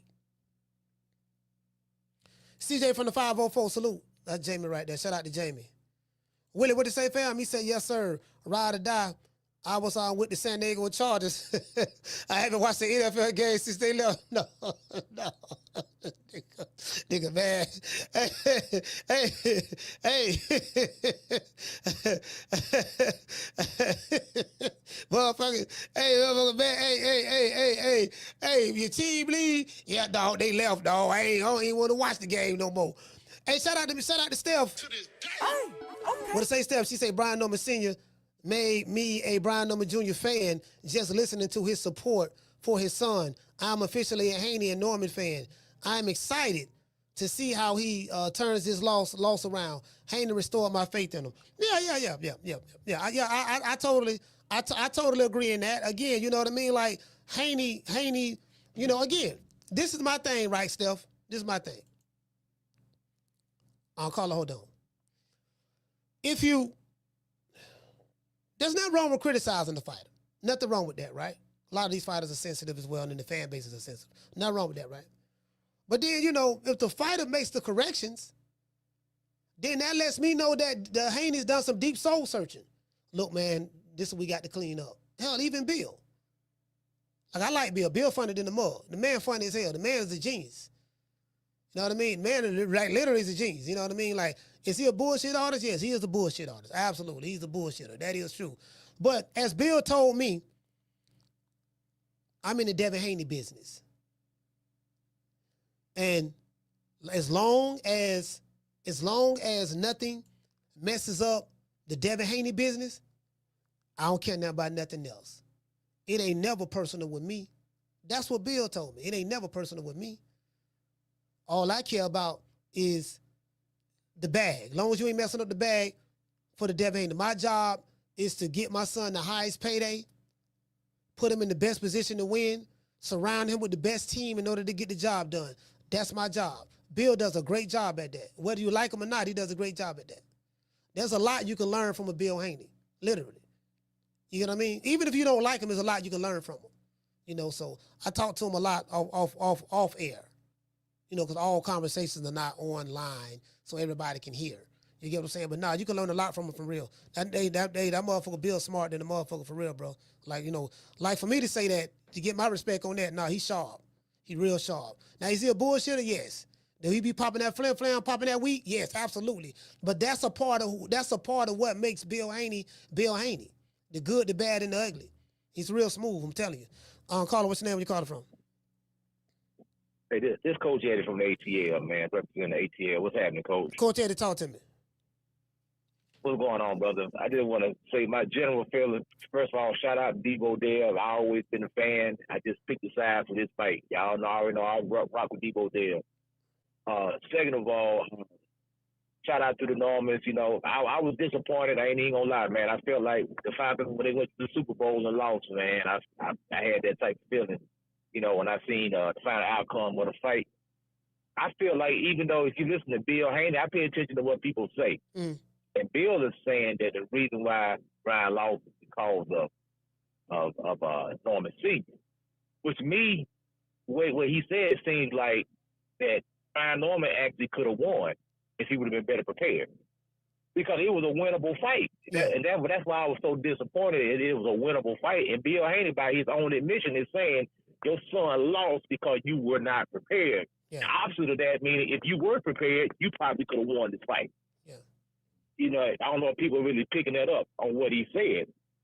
Because, so at the end of the day, man, hey, Haney did his thing. Shout out to him. He did everything he said he was going to do. The kid looked ready. He looked phenomenal. Brian Norman Jr., Senior, y'all keep y'all head up, man. Just get back to the drawing board. You know what I'm saying? Do what you need to do. You know, make the adjustments. You know what I'm saying? And, let's get back at it, man. Because they're gonna be all right. You're a young kid. We still got to keep this ball rolling, man. You know what I'm saying? And you know what? That's all I wanted, man. What I'm happy about is I'm happy that he got his highest payday, man. I'm hearing he got $4 million in this fight. That's the most money he's ever made. You know, that's life-changing money. And then, you know, he became a champion. Like, you know, he became a champion, and he lost to a hell of a fighter in Devin Haney. There's no shame in losing to Devin Haney. No shame in that. Like, that dude is a generational talent. Right. I think we all have to acknowledge that now, whether we, you know, everybody may not like his style, how he goes about doing it. But guess what? The opponent that Devin Haney fights, it's his job to disrupt that. You know what I mean? Like, Devin Haney gonna fight the way he gonna fight. And like Bill Haney told me, Bill say, well, he had 36 minutes to solve the puzzle. So I know what you're saying. I know what you're saying about the Jose Ramirez fight. You said Devin was running. I said, Bill, yes, sir, he was running. He said, well, he had 36 minutes in order to stop Devin from running, if that's what you say, right? He displayed the sweet science. I was like, nah, Bill, I ran track. I know when a nigga running. And I told him that in the interview. So, you know, I was straight with him, though. I was straight with him. I told him the truth. I'm not, you know, now if I was a Bill Haney ass kisser, like a lot of these niggas online is, if I was a Bill Haney ass kisser, then I would have told him what he wanted to hear. I'm not going to tell a guy what he want to hear. I'm all right with you. We good, but I'm going to tell you the truth. You get what I'm saying? And that's why Bill liked me. He told me that. He said the reason why I rock with you is because no matter what, you gonna tell it how you see it, and I fuss with your coach and all that stuff there. So I'm just sharing that with you. You know. I was shout out to Coach Eddie, man. That's my last point. All right, salute, fam. Appreciate you.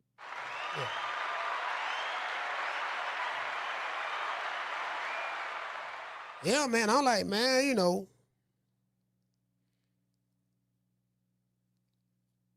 Hold on. Dang, somebody call. Whoever call back. I was trying to switch over now to this call. You get what I'm saying? Yeah, you get what I'm saying? So, you know, it is what it is, fam.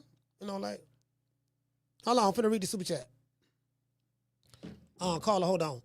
Shout out to Jankies. Hey, okay. Dropping that $2 super chat. He said, my son cried when Norman lost. He 10 years old. Oh, man. Damn, dog.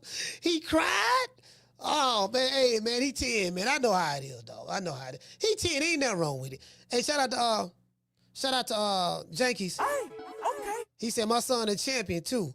He was hurt. I still got picks. Okay. All right. All right. You know what I mean? So, man, yeah, man, he 10, you know, it is what it is, man. I mean, Brian Norman to bounce back.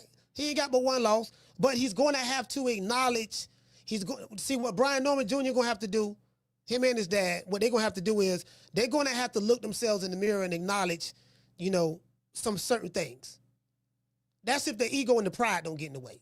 If the ego and the pride is there, then ain't nothing going to work for them. But if they put the ego and the pride aside and do some deep soul searching and say, you know what, man, we got this far, we did well, but in order for us to get to that next level and be a mainstay in this sport, we got to get better. And there's some things we got to do. You get what I'm saying? In order to get better. But I don't know if they have that ability to be able to do that. I don't know. I really don't know. Caller, what's your name? Where you calling from? It's Raymond from Illinois, Coach. Raymond, talk to me. Yeah, man. I've been working hard lately, man. I'm working with this crane. Just got crane operated, new crane operated position. I ain't really been calling in lately. But, man, I'm proud of my boy Debo. He got that little W. And it changed a couple motherfuckers, you know, how a couple motherfuckers look at it. And I was just proud of him, though, because that nigga, boy, he went through some hell of a criticism last couple years. And he had a lot to prove and shit with that last fight. And he proved it, but, you know, realize that everybody ain't going to love you. Everybody ain't going to always, you know, some motherfuckers going to hate on you. But I had noticed and shit that Bud had said in one of his interviews. No, Shakur said it through a message after the fight. He was like, man, it's crazy how motherfuckers will call you a monster before the fight, your opponent. Yeah. But then when you beat them, then they want to call him a bum and shit. Like, I saw Richard Hitchens do that shit, and a few more motherfuckers, but, you know, motherfuckers like Eddie Hearn and Carter Ben, you know, they shit talking them, and I think they trying to prep for a fight. And I love to see that fight, but but I love to see him go fight some other champions and shit, though. Cause, you know, just continue to build your legacy up, cause I see the same thing with Bud, like how they was criticizing. It was the same shit with Haney. Like, you niggas don't talk, y'all boring, and you ain't fought nobody, and all you niggas don't snack, and it's the same excuses. You feel me? So I love to see when niggas like that prove everybody wrong. Cause fuck the majority. I'm against the majority most of the time. When motherfucker, you got a lot of people hating on you. It's for a reason. You feel me? And it's fuck all that. That's what made me like Devin in the first place, cause he kept fighting the best after motherfuckers were criticizing him for losing a round off the PEDs and all that shit. But shout out to Norman too, man. Keep y'all heads up. You never my call, Coach. All right, salute, fam. Yeah, man, them boys gonna be all right. They just gotta bounce back. And another thing too, right? Again, and I said this before on this show. I tell anybody this in the chat, right? Anybody this in the chat. Oh, if a motherfucker don't like you, there's nothing that you can do to make them like you. Never try to please your haters. Never. Motherfuckers who dedicated to hating you, you don't try to please them. Carla, hold on. You don't try to please them. You just keep doing things and make them hate even more. Shit, I do it every day. I got hate niggas who, you know, they on the block list and they can't come back over here anymore, and they keep creating 1,000 accounts and hiding behind different avatars. They try to say this and that, and I'm like, shit, you know, we doing very, very well over here. Very successful podcast. And, you know, we're growing. We're getting more corporate sponsorships in the future. I got some things I'm working on right now.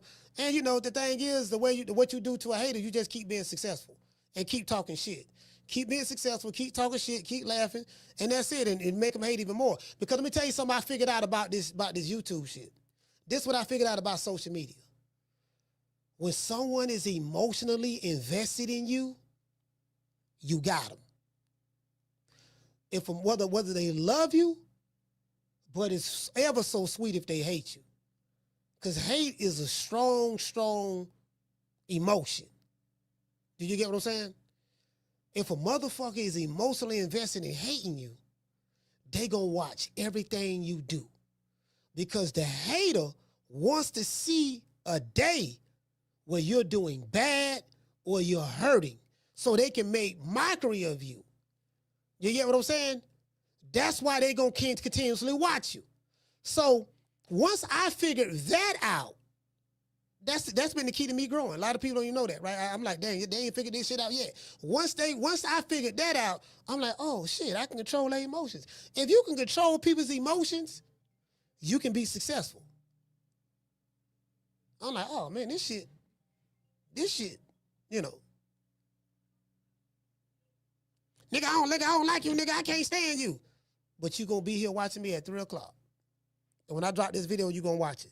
And you're gonna be hating in the comment section. But you watch the content. You emotionally invested in watching a nigga who you don't like. I love it. Caller, what's your name? Where you calling from? Yo, Coach, this Mason from Flint, Michigan. What's going on with you, my nigga? Mason from Flint, talk to me, brother. Listen, man.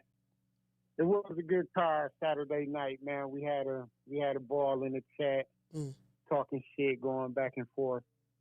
Abdullah did his thing. We already know what Benavidez is coming to do when he get out there. Yeah, he coming to wreck shop. You know what I'm saying? And my nigga Bam, man. Shout out to Bam, man. That left hook, that slip up under that wild ass punch and come back through, knock my man clean out. Shout out to Bam, man. Performance of the night got to go to Bam. And the most talked about fight that we've been on this channel hyping up for the last 6-7 months since the shit been announced. Brian Norman Jr. versus Devin Haney. Yeah. Right? And I think Senior kind of got ahead of himself, and he sold it to me, man. I ain't gonna lie. Senior was on here talking this shit day in, day out. Yeah, he was. He was talking shit. He was talking shit now. He was talking shit. He had me convinced. I'm like, damn, this nigga really is about to go in there and knock this motherfucker out, right? And I think we got caught up in the performances, right? So if we take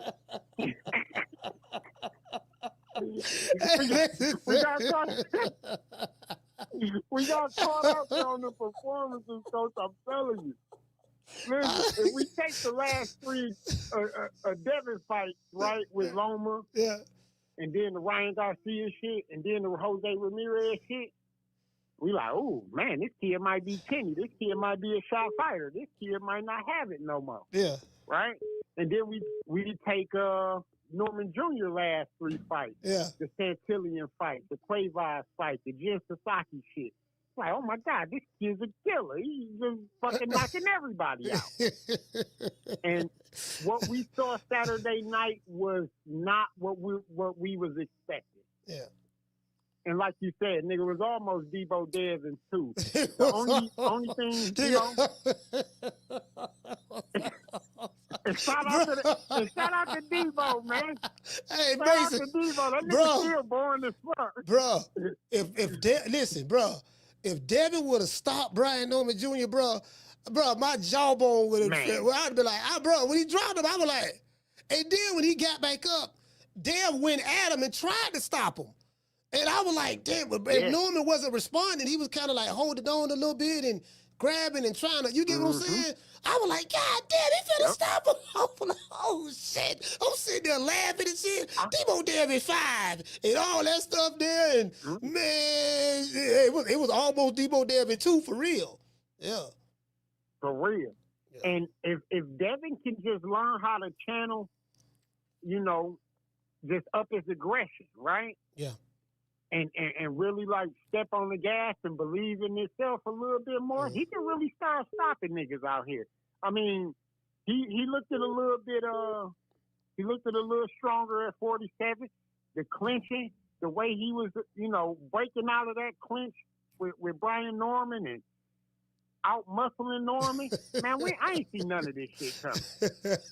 I gotta be honest, Coach. I watch boxing a lot. I did not see any of this shit coming. So I'm gonna eat my crow. I'm gonna eat my humble pie. Shout out to that nigga Debo there. Yeah, Debo, man.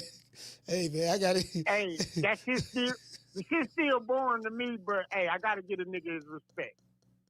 And that's my call, Coach. I appreciate you, my nigga. Hey, man, shout out to Mason, man. Flint, stand up. Yeah, man. I'm gonna just tuck my chain, you know. Fuck it. I'm not even gonna wear no jewelry around Debo. I'm like, yeah, man, nigga, yeah, man, shit. Hey, shout out to the Ham. Hey, okay. Dropping that quarter of a bam, dub on your boy. Hey, Super chat received. Playtime's over, boy. He said, great show, Coach. He said, we'll see how much love Brian Norman Jr. get Norman have for boxing. He's still a junkyard dog for me. Yeah, no, he's a junkyard dog for real. He's an old school 1972 deuce and a quarter, and the Maserati and the Lamborghini and the Bentley on one. You know what I mean? So yeah, man, you know all that. Yeah, he did that.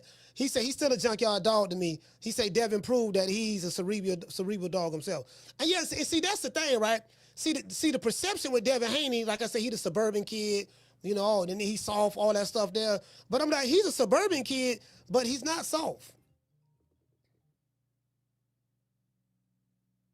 Oh, this is telemark. Like, bro, I got these robocalls that be calling me all the time from a 754 number, bro. I don't block it say telemarketer right here.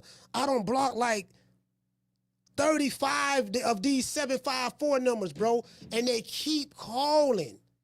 Different bro, like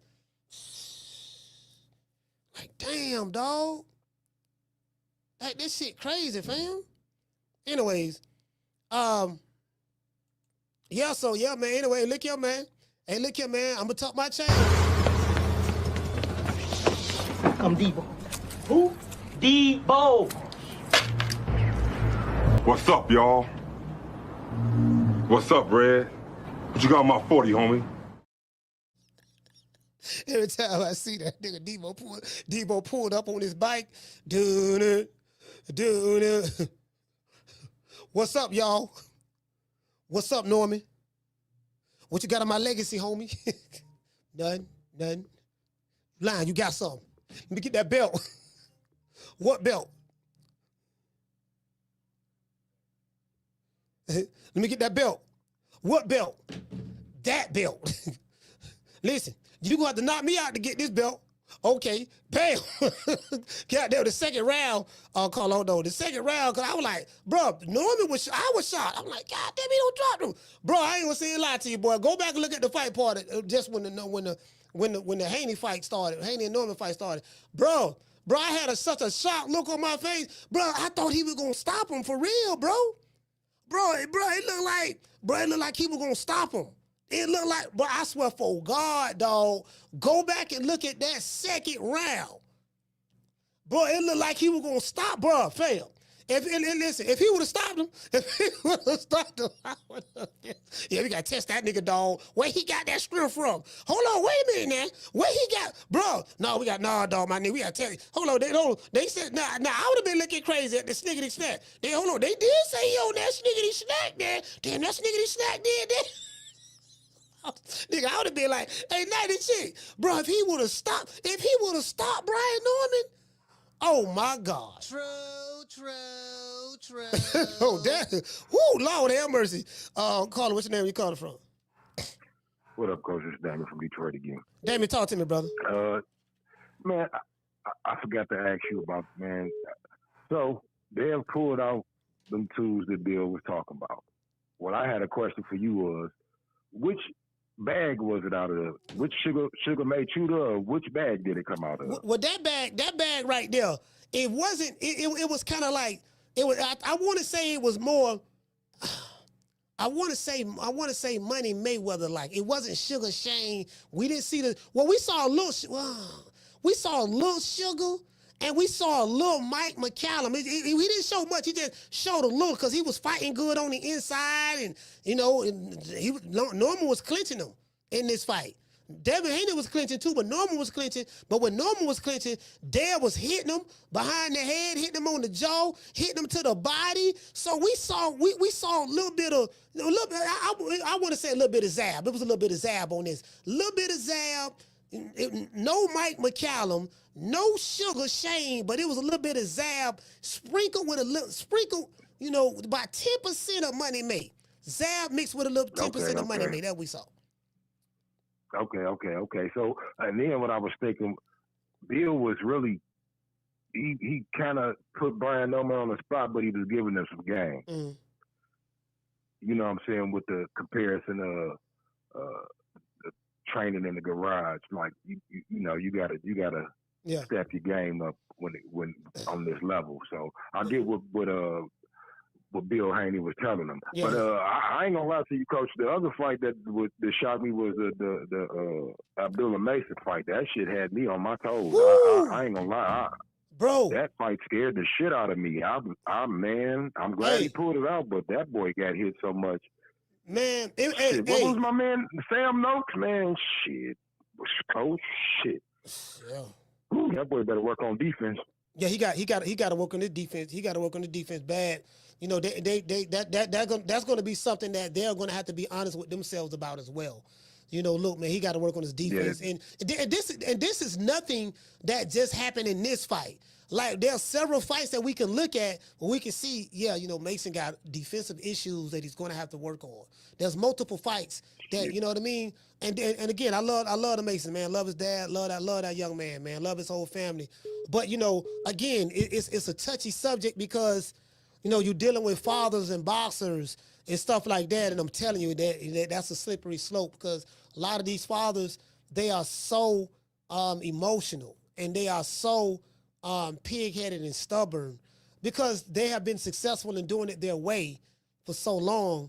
But, but when things go wrong, when you fight certain opponents and they're able to exploit certain weaknesses and you see a pattern of, okay, this is the pattern now. 4 or 5 fights don't went by. The defensively, it's the same issue. So it's going to have to be something that you're going to have to work on because when you fight those other top guys that's going to bring it like a Sam Noakes, it might be some issues. So, but I appreciate you, Damien, man. Salute, fam.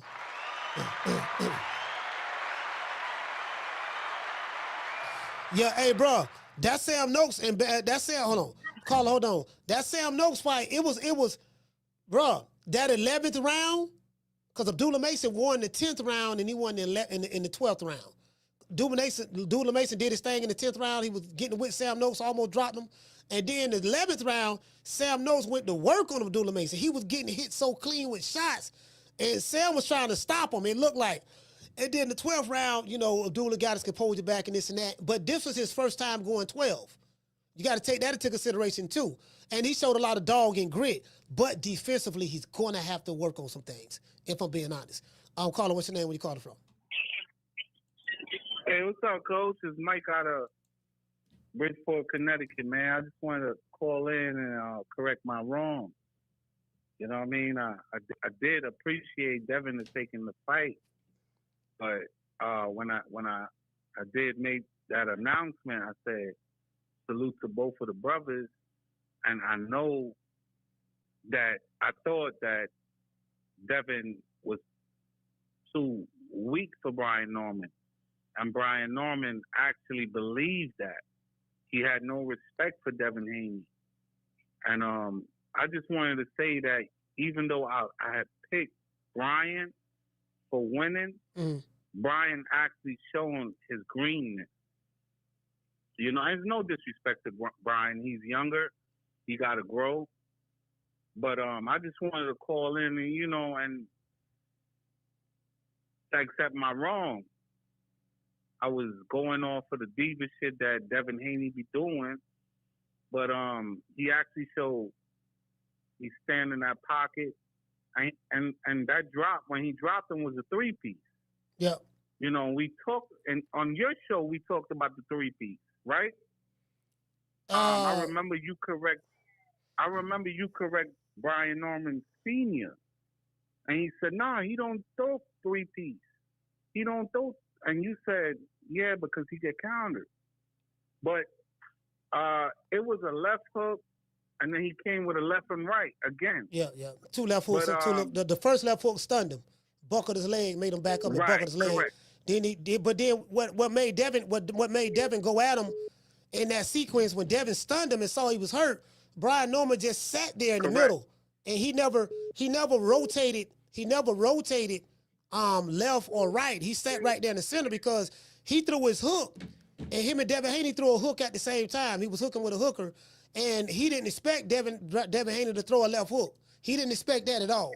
So when he threw his left hook, Brian Norman had his right hand down, and that's how Devin caught him. Bam! And then he staggered him. Devin Haney had his right hand up, and he was able to block Norman's hook. Fact. And, I just wanted to call in and, I love your channel, Coach. I respect you, you know what I mean? What you're doing for everybody, you know what I mean? And really and truly, I didn't see nothing really impressive from Dev, but I seen Brian didn't do nothing much. I think Dev's jab, or maybe he heard him too early, and he threw off his game plan. And Dev did what he had to do to win. Salute to the brother. Like I said from my call before, I salute both of them. I salute Dev for even taking the fight, But I didn't see nothing impressive. Like, Dev, you had that man hurt. There was like 1:40 or 2 minutes left, and you impressed him. But I didn't see very much nothing exclusive from Devin. I see what I always seen, what Devin would do, standing in the paint and handling his business. He lacked a little bit on the jab, which I think he would have beat Brian more. But salute and respect to the Haney family. They came out and they showed out. And the way Bill went about it, I salute to him, because he could have showed his ass work. And he could have embarrassed Norman's work. And he did it. But that's the bell. Yo, respect, Coach. I salute, fam.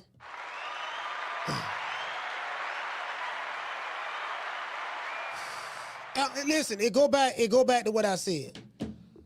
I mean, I don't know what Bill gonna do later on. Maybe he may pop his stuff or whatever the case may be. But I mean, Bill does a lot of trolling himself. He trolls a lot, talk a lot of shit. That's what he do. That's what I like about him. He talk a lot of shit. What I like about the Norman as well, Brian Norman Sr., he talk a lot of shit. The man funny is all outdoors.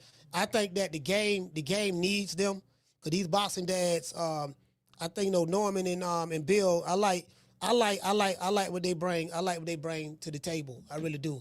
You know what I mean? So, but as I said before, caller, hold on. It's not personal with Bill. I'm telling y'all. It's personal with people who don't like Bill Haney, but with Bill Haney, it ain't personal. I talked to this dude, I'm telling you. People who don't like Bill is personal with him, whether it's whoever it may be, right? But with Bill, it's not personal. The only thing he give a damn about is money. Making enough money for Team Haney. That's all he care about. He gonna do whatever it take to make sure Devin Haney is in the best position possible to win. No matter what that is, he gonna do it. You get what I'm saying? And the theatrics that y'all see online is nothing more than that, theatrics. Is he a bullshit artist? Absolutely. Bill Haney is whatever you say he is. You say he a pimp, that's true. Oh, he a bullshit artist, that's true. I don't like the nigga. The nigga got these YouTube channels on his payroll. You know what I mean? That's true to a degree. You get what I'm saying? Because some of these niggas, he ain't paying them nothing. They just so happy just because they mesmerized by the celebrity of Bill Haney. When you got a channel or somebody who's mesmerized by your celebrity because they have access to you, you ain't got to pay them nothing. They just gonna do it on GP because they want to just be down with you. Do you get what I'm saying? So all that's true. Is Bill a manipulator? Yes, he's all of that. But guess what? He's smart than the motherfucker, and he don't take nothing personal. I'm telling y'all, he don't. Caller, what's your name? Where you calling from? What up, Coach? This is Woody from Brooklyn. Woody from Brooklyn, talk to me. Yeah, man. I was waiting for you to get on. It's like, yo, I gotta call Coach, man, and let him know about this marvelous performance by the Dream, aka Debo. You heard? Now, so with the whole thing, I'm not sure if you know, but I'm a Devin Haney fan, right? Yeah. And you know, even myself, I'm gonna go on the record. I'm not gonna be one of these callers or one of these people that say I knew Dev was gonna win and this and that. I was 50-50. I was 50-50, Coach. And I tell you what, right? After the fight, right? The next day, I was looking at the face-to-face when he had with B. Norman, right? Mm. And when Dev said that, when they was arguing, and Dev went on to say, "You a bum. Scratch that, you a bum." Right then and there, I should have known Dev was going to wash him. Because there's no way in hell, right? There's no way in hell, right? He held this. You know how that goes. You know how that goes, Coach, right? Yeah. You know, you get mad, somebody do some shit, you be like, fuck that, I'm telling the truth. That was like a tick, where it was like, it wasn't planned, it just came, that's how he really felt. And I'm just like, you know, like, Dead man, he went out there and put on a phenomenal performance, and you know, he really earned that name Debo. Because I tell you what, he had that boy Norman eye looking like red. You heard? His eye was looking like red. For real, talk about happy with the headbutt. I don't know all that. I don't know if that was a headbutt. Now I got to go back and look at that. I don't know if that was a headbutt. That looked like where that left hook was hitting at.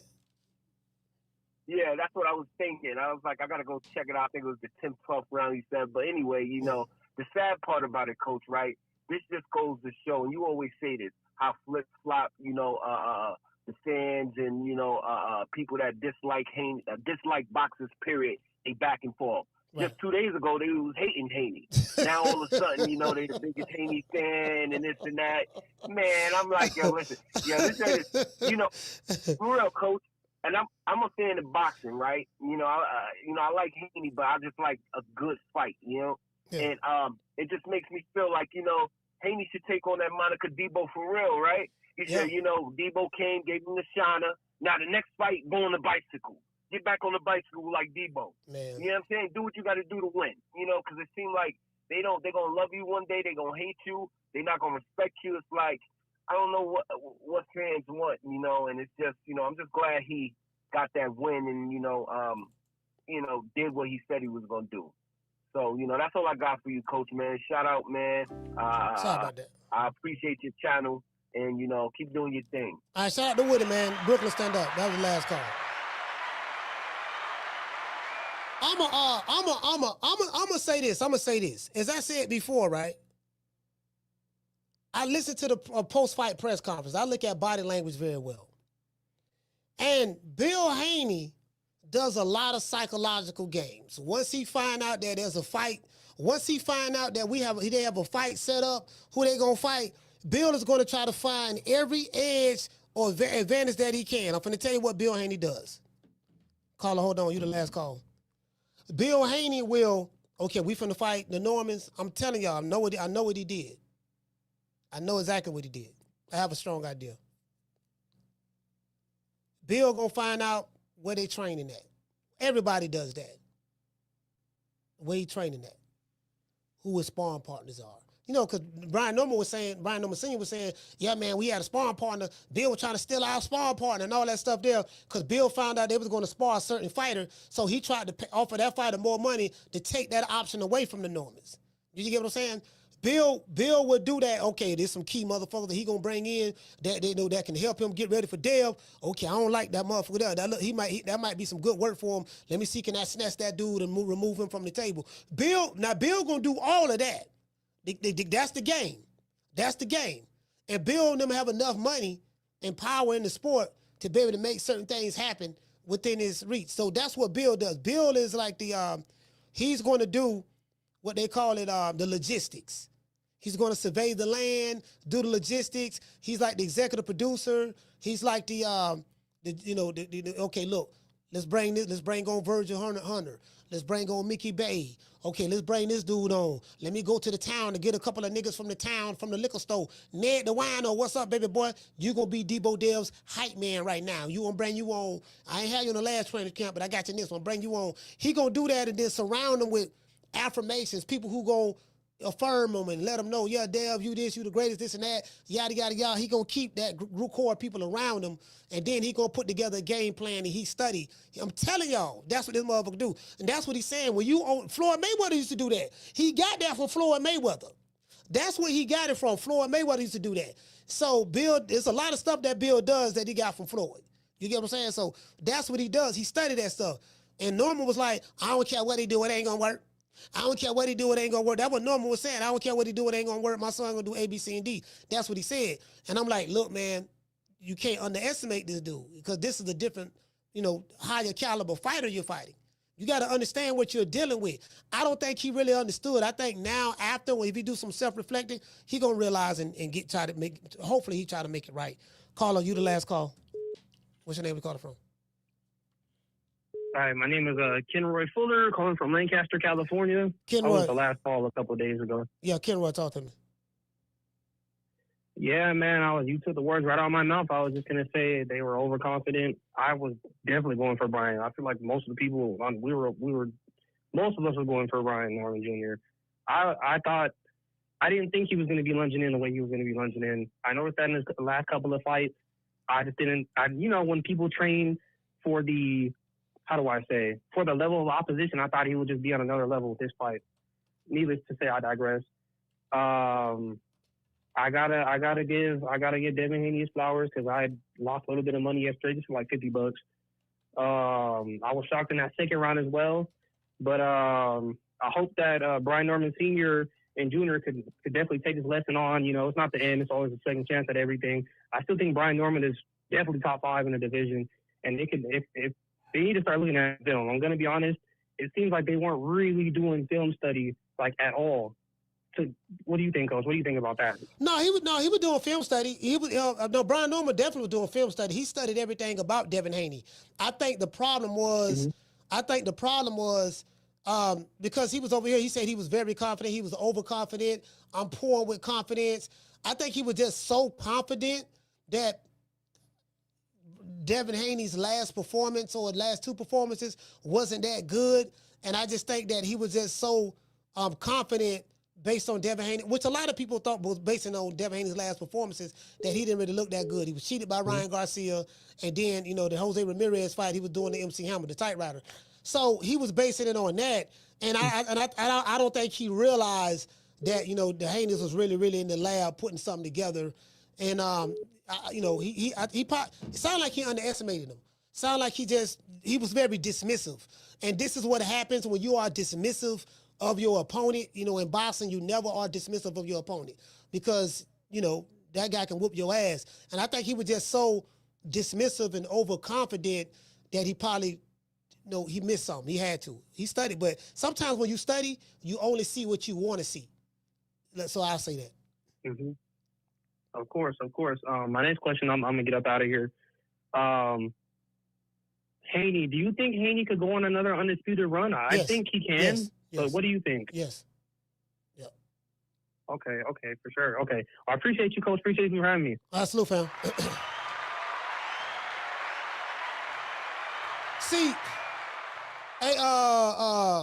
see what happened. This what happens. See, this what happens. This what happens.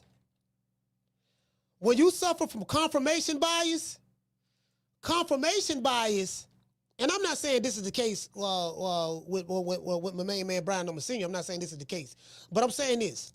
Sometimes when you suffer from confirmation bias only you see only what you want to see. And if it doesn't confirm that what you believe in, you are dismissive of it.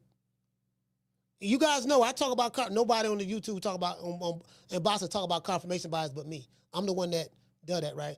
So sometimes let's put it this way.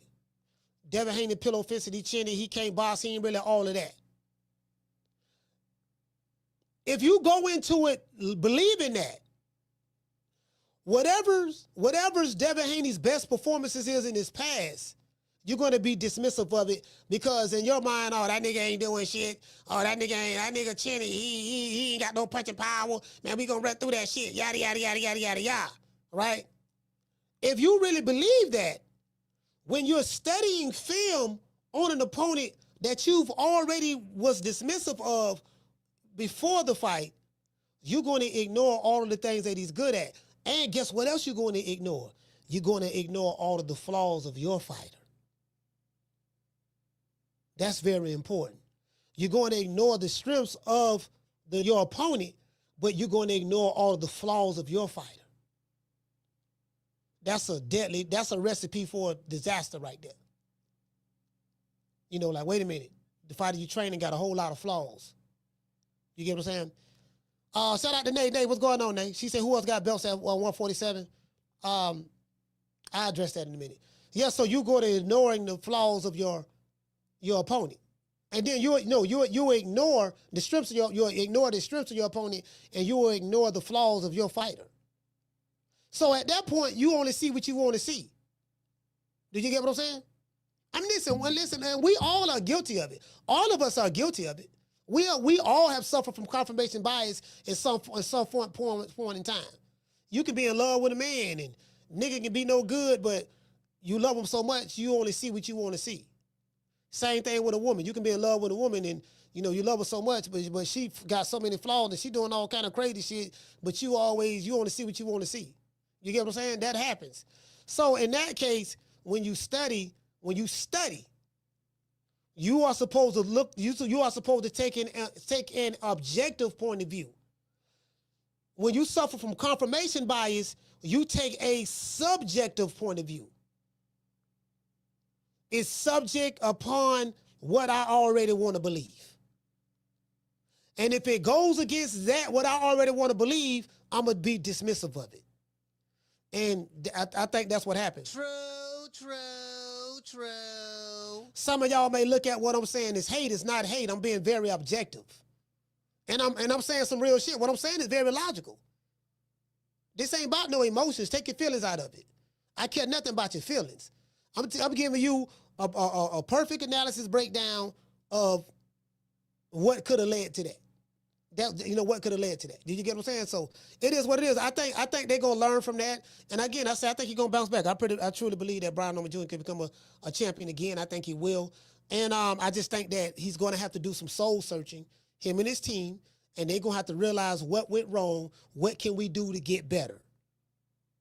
That's what they're going to have to do. If they don't do that, he's going to be fighting on the Chitlin circuit. Let's give everybody a round of applause.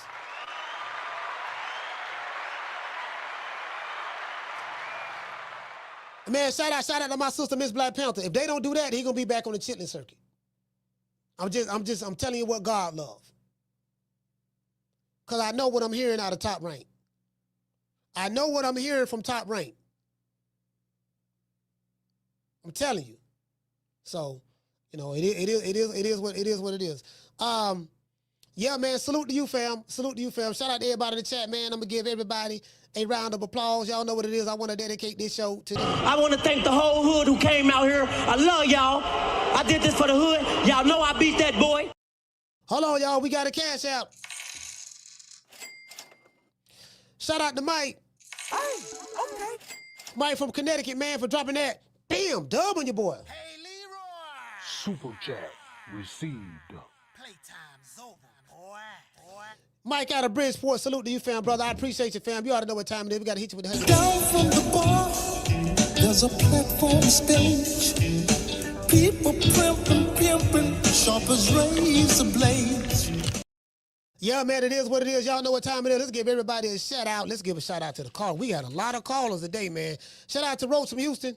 Hey, okay. Mike from DC. Hey, okay. Freddie from Oakland. Hey, okay. D from Illinois. Hey, okay. Keyshawn from Houston. Hey, okay. Lou from Philly. Hey, okay. Kenny from Cali. Hey, okay. Damien from Detroit. Hey, okay. Jamie from New York. Hey, okay. Curtis from Long Beach. Hey, okay. H-Town T from H-Town. Hey, okay. Herb from New York. Hey, okay. Richie from Boca. Hey, okay. Chris from Philly. Hey, okay. Shout out to Felicia from St. Louis. Hey, okay. Coach Eddie from the ATL. Hey, okay. Raymond from Illinois. Hey, okay. Mason from Flint, Michigan. Mike from Bridgeport. Woody from Brooklyn. Ken Roy from Lancaster. Let's get a callers a round of applause.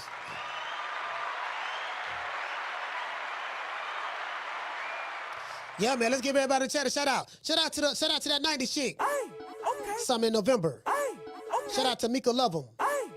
Shout out to Nate the Great. Willie Sumlin. Shout out to Bless 365. The lovely Miss Connie. Can't forget about Miss Black Panther in this BI, the lovely Miss Black Panther. Shout out to the Natural. Shout out to La Jessica. School of X-Man. He said, what's the next? He said, what's the next fight, coach?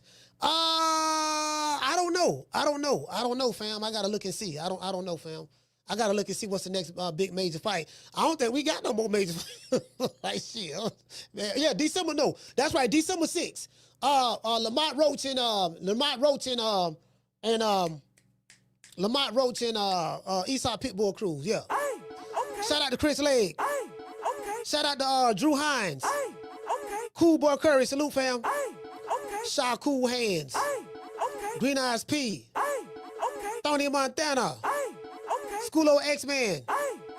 Big John Doe, what up, Doe? Cole in this BI. Let's see, we got Chris Legg in here. We have, damn it, Coach Ron. You know what I mean? Again, like I say, this is hard, man. Like, you know, boxing, you got a lot of ego and pride and and stubbornness and pig-headedness, and you know, when someone is prideful, ego, pig-headed, and stubborn, there's really no reason with an individual like that. You got to, you know what I mean? They see things the way they see things, and that's that. You get what I'm saying? So it is what it is. But you know, you can be here today and fighting that Paul's Liquor Store tomorrow. If you live in the city of Tampa and you from the hood, you know where Paul's Liquor Store at. If you watch my movie Whole Problems, I dropped a little short mini film called Whole Problems. I got jacked up by the police, you know, in front at the liquor store. That liquor store is Paul's Liquor Store in the hood where we shot that at. Goddamn it, you listen. You can go from fighting in Saudi Arabia to fighting at the liquor store. For real. Yeah. You know what my mama told me? She said it can go from sugar to shit real quick. It can go from sugar to shit real quick. You get what I'm saying? So be mindful of that. You got to be mindful. Shout out to Soda Pop. Dropping that quarter of a dub. He say, coach. That's for keeping it real. Bay Area, man. Shout out to the town, man. Shout out to the town. Salute to you, fam. Listen, man, we're going to give everybody a shout out right after these messages.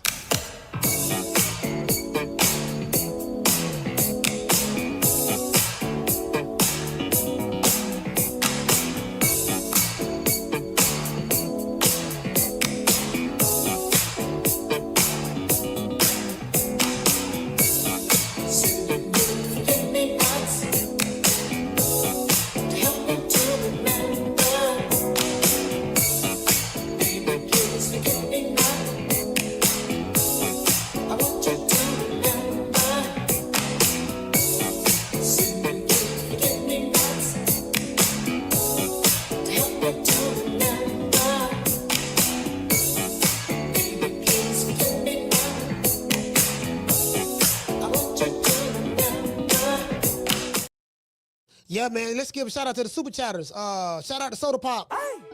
Damn it, Coach Ron. The one, Mr. Ham. Shout out to Jankies. Miss Felicia Williams. Shout out to D-Lo. Shout out to Jay Cooper. Let's see. Shout out to Aliko. No Cable TV. Shout out to Jalen. Tony Montana. Shout out to Omen. Shout out to Omar, salute. Clifton. Mo Taylor. Shout out to Boston Jills. I'm gonna look at your video right after this show. Shout out to Dodge J. Let's see. Shout out to let's get it. Shout out to Daniel Agnew. Miss Black Panther. Schoolo X-Man. CJ from the 504. G5 from the Bronx. Chris Legg. Shout out to George Evans, salute. D-Town Funk. Shout out to Big Ron, man, salute. Shout out to Chassie T. Can't forget about the Goddess. Shout out to the lovely little Jessica. G5 from the Bronx. Let's see who else we got, man. Shout out to Mr. Bori. Let's see. Daniel. New country in this BI. Oh yeah, he say December 13th, Pacheco. And yeah, we going live for all those fights. We going live for all those fights, dog. We going live for the rest of the year for the fights, man. You know what I mean? So, I would love for someone to sponsor the pay-per-view for me. Last time, my main man, Mr. Guancarlo, he sponsored the pay-per-view we had this weekend. So shout out to him. That fight party was courtesy of Mr. Guancarlo. He sent the $65 cash app and we paid for it. So shout out to him. Shout out to Soda Pop. Shout out to H-Town T. And shout out to everybody else, man. Much love, man. I'll catch you guys tomorrow. I will be going to Miami for Thanksgiving, man. So I'm probably we probably won't be live Thursday. We'll go live Wednesday here in the office. Then I'll be on the road going to Miami. Then I'll probably be back, I don't know, maybe Friday or Saturday or something of that sort. But, I keep everybody posted, man. But much love to everybody. My motto, don't meet me there, beat me there. Peace. Shout out to y'all, man. I see y'all tomorrow. Man, I'm out of here, bro. Let's go. Man, I'm out of here, bro. Let's go.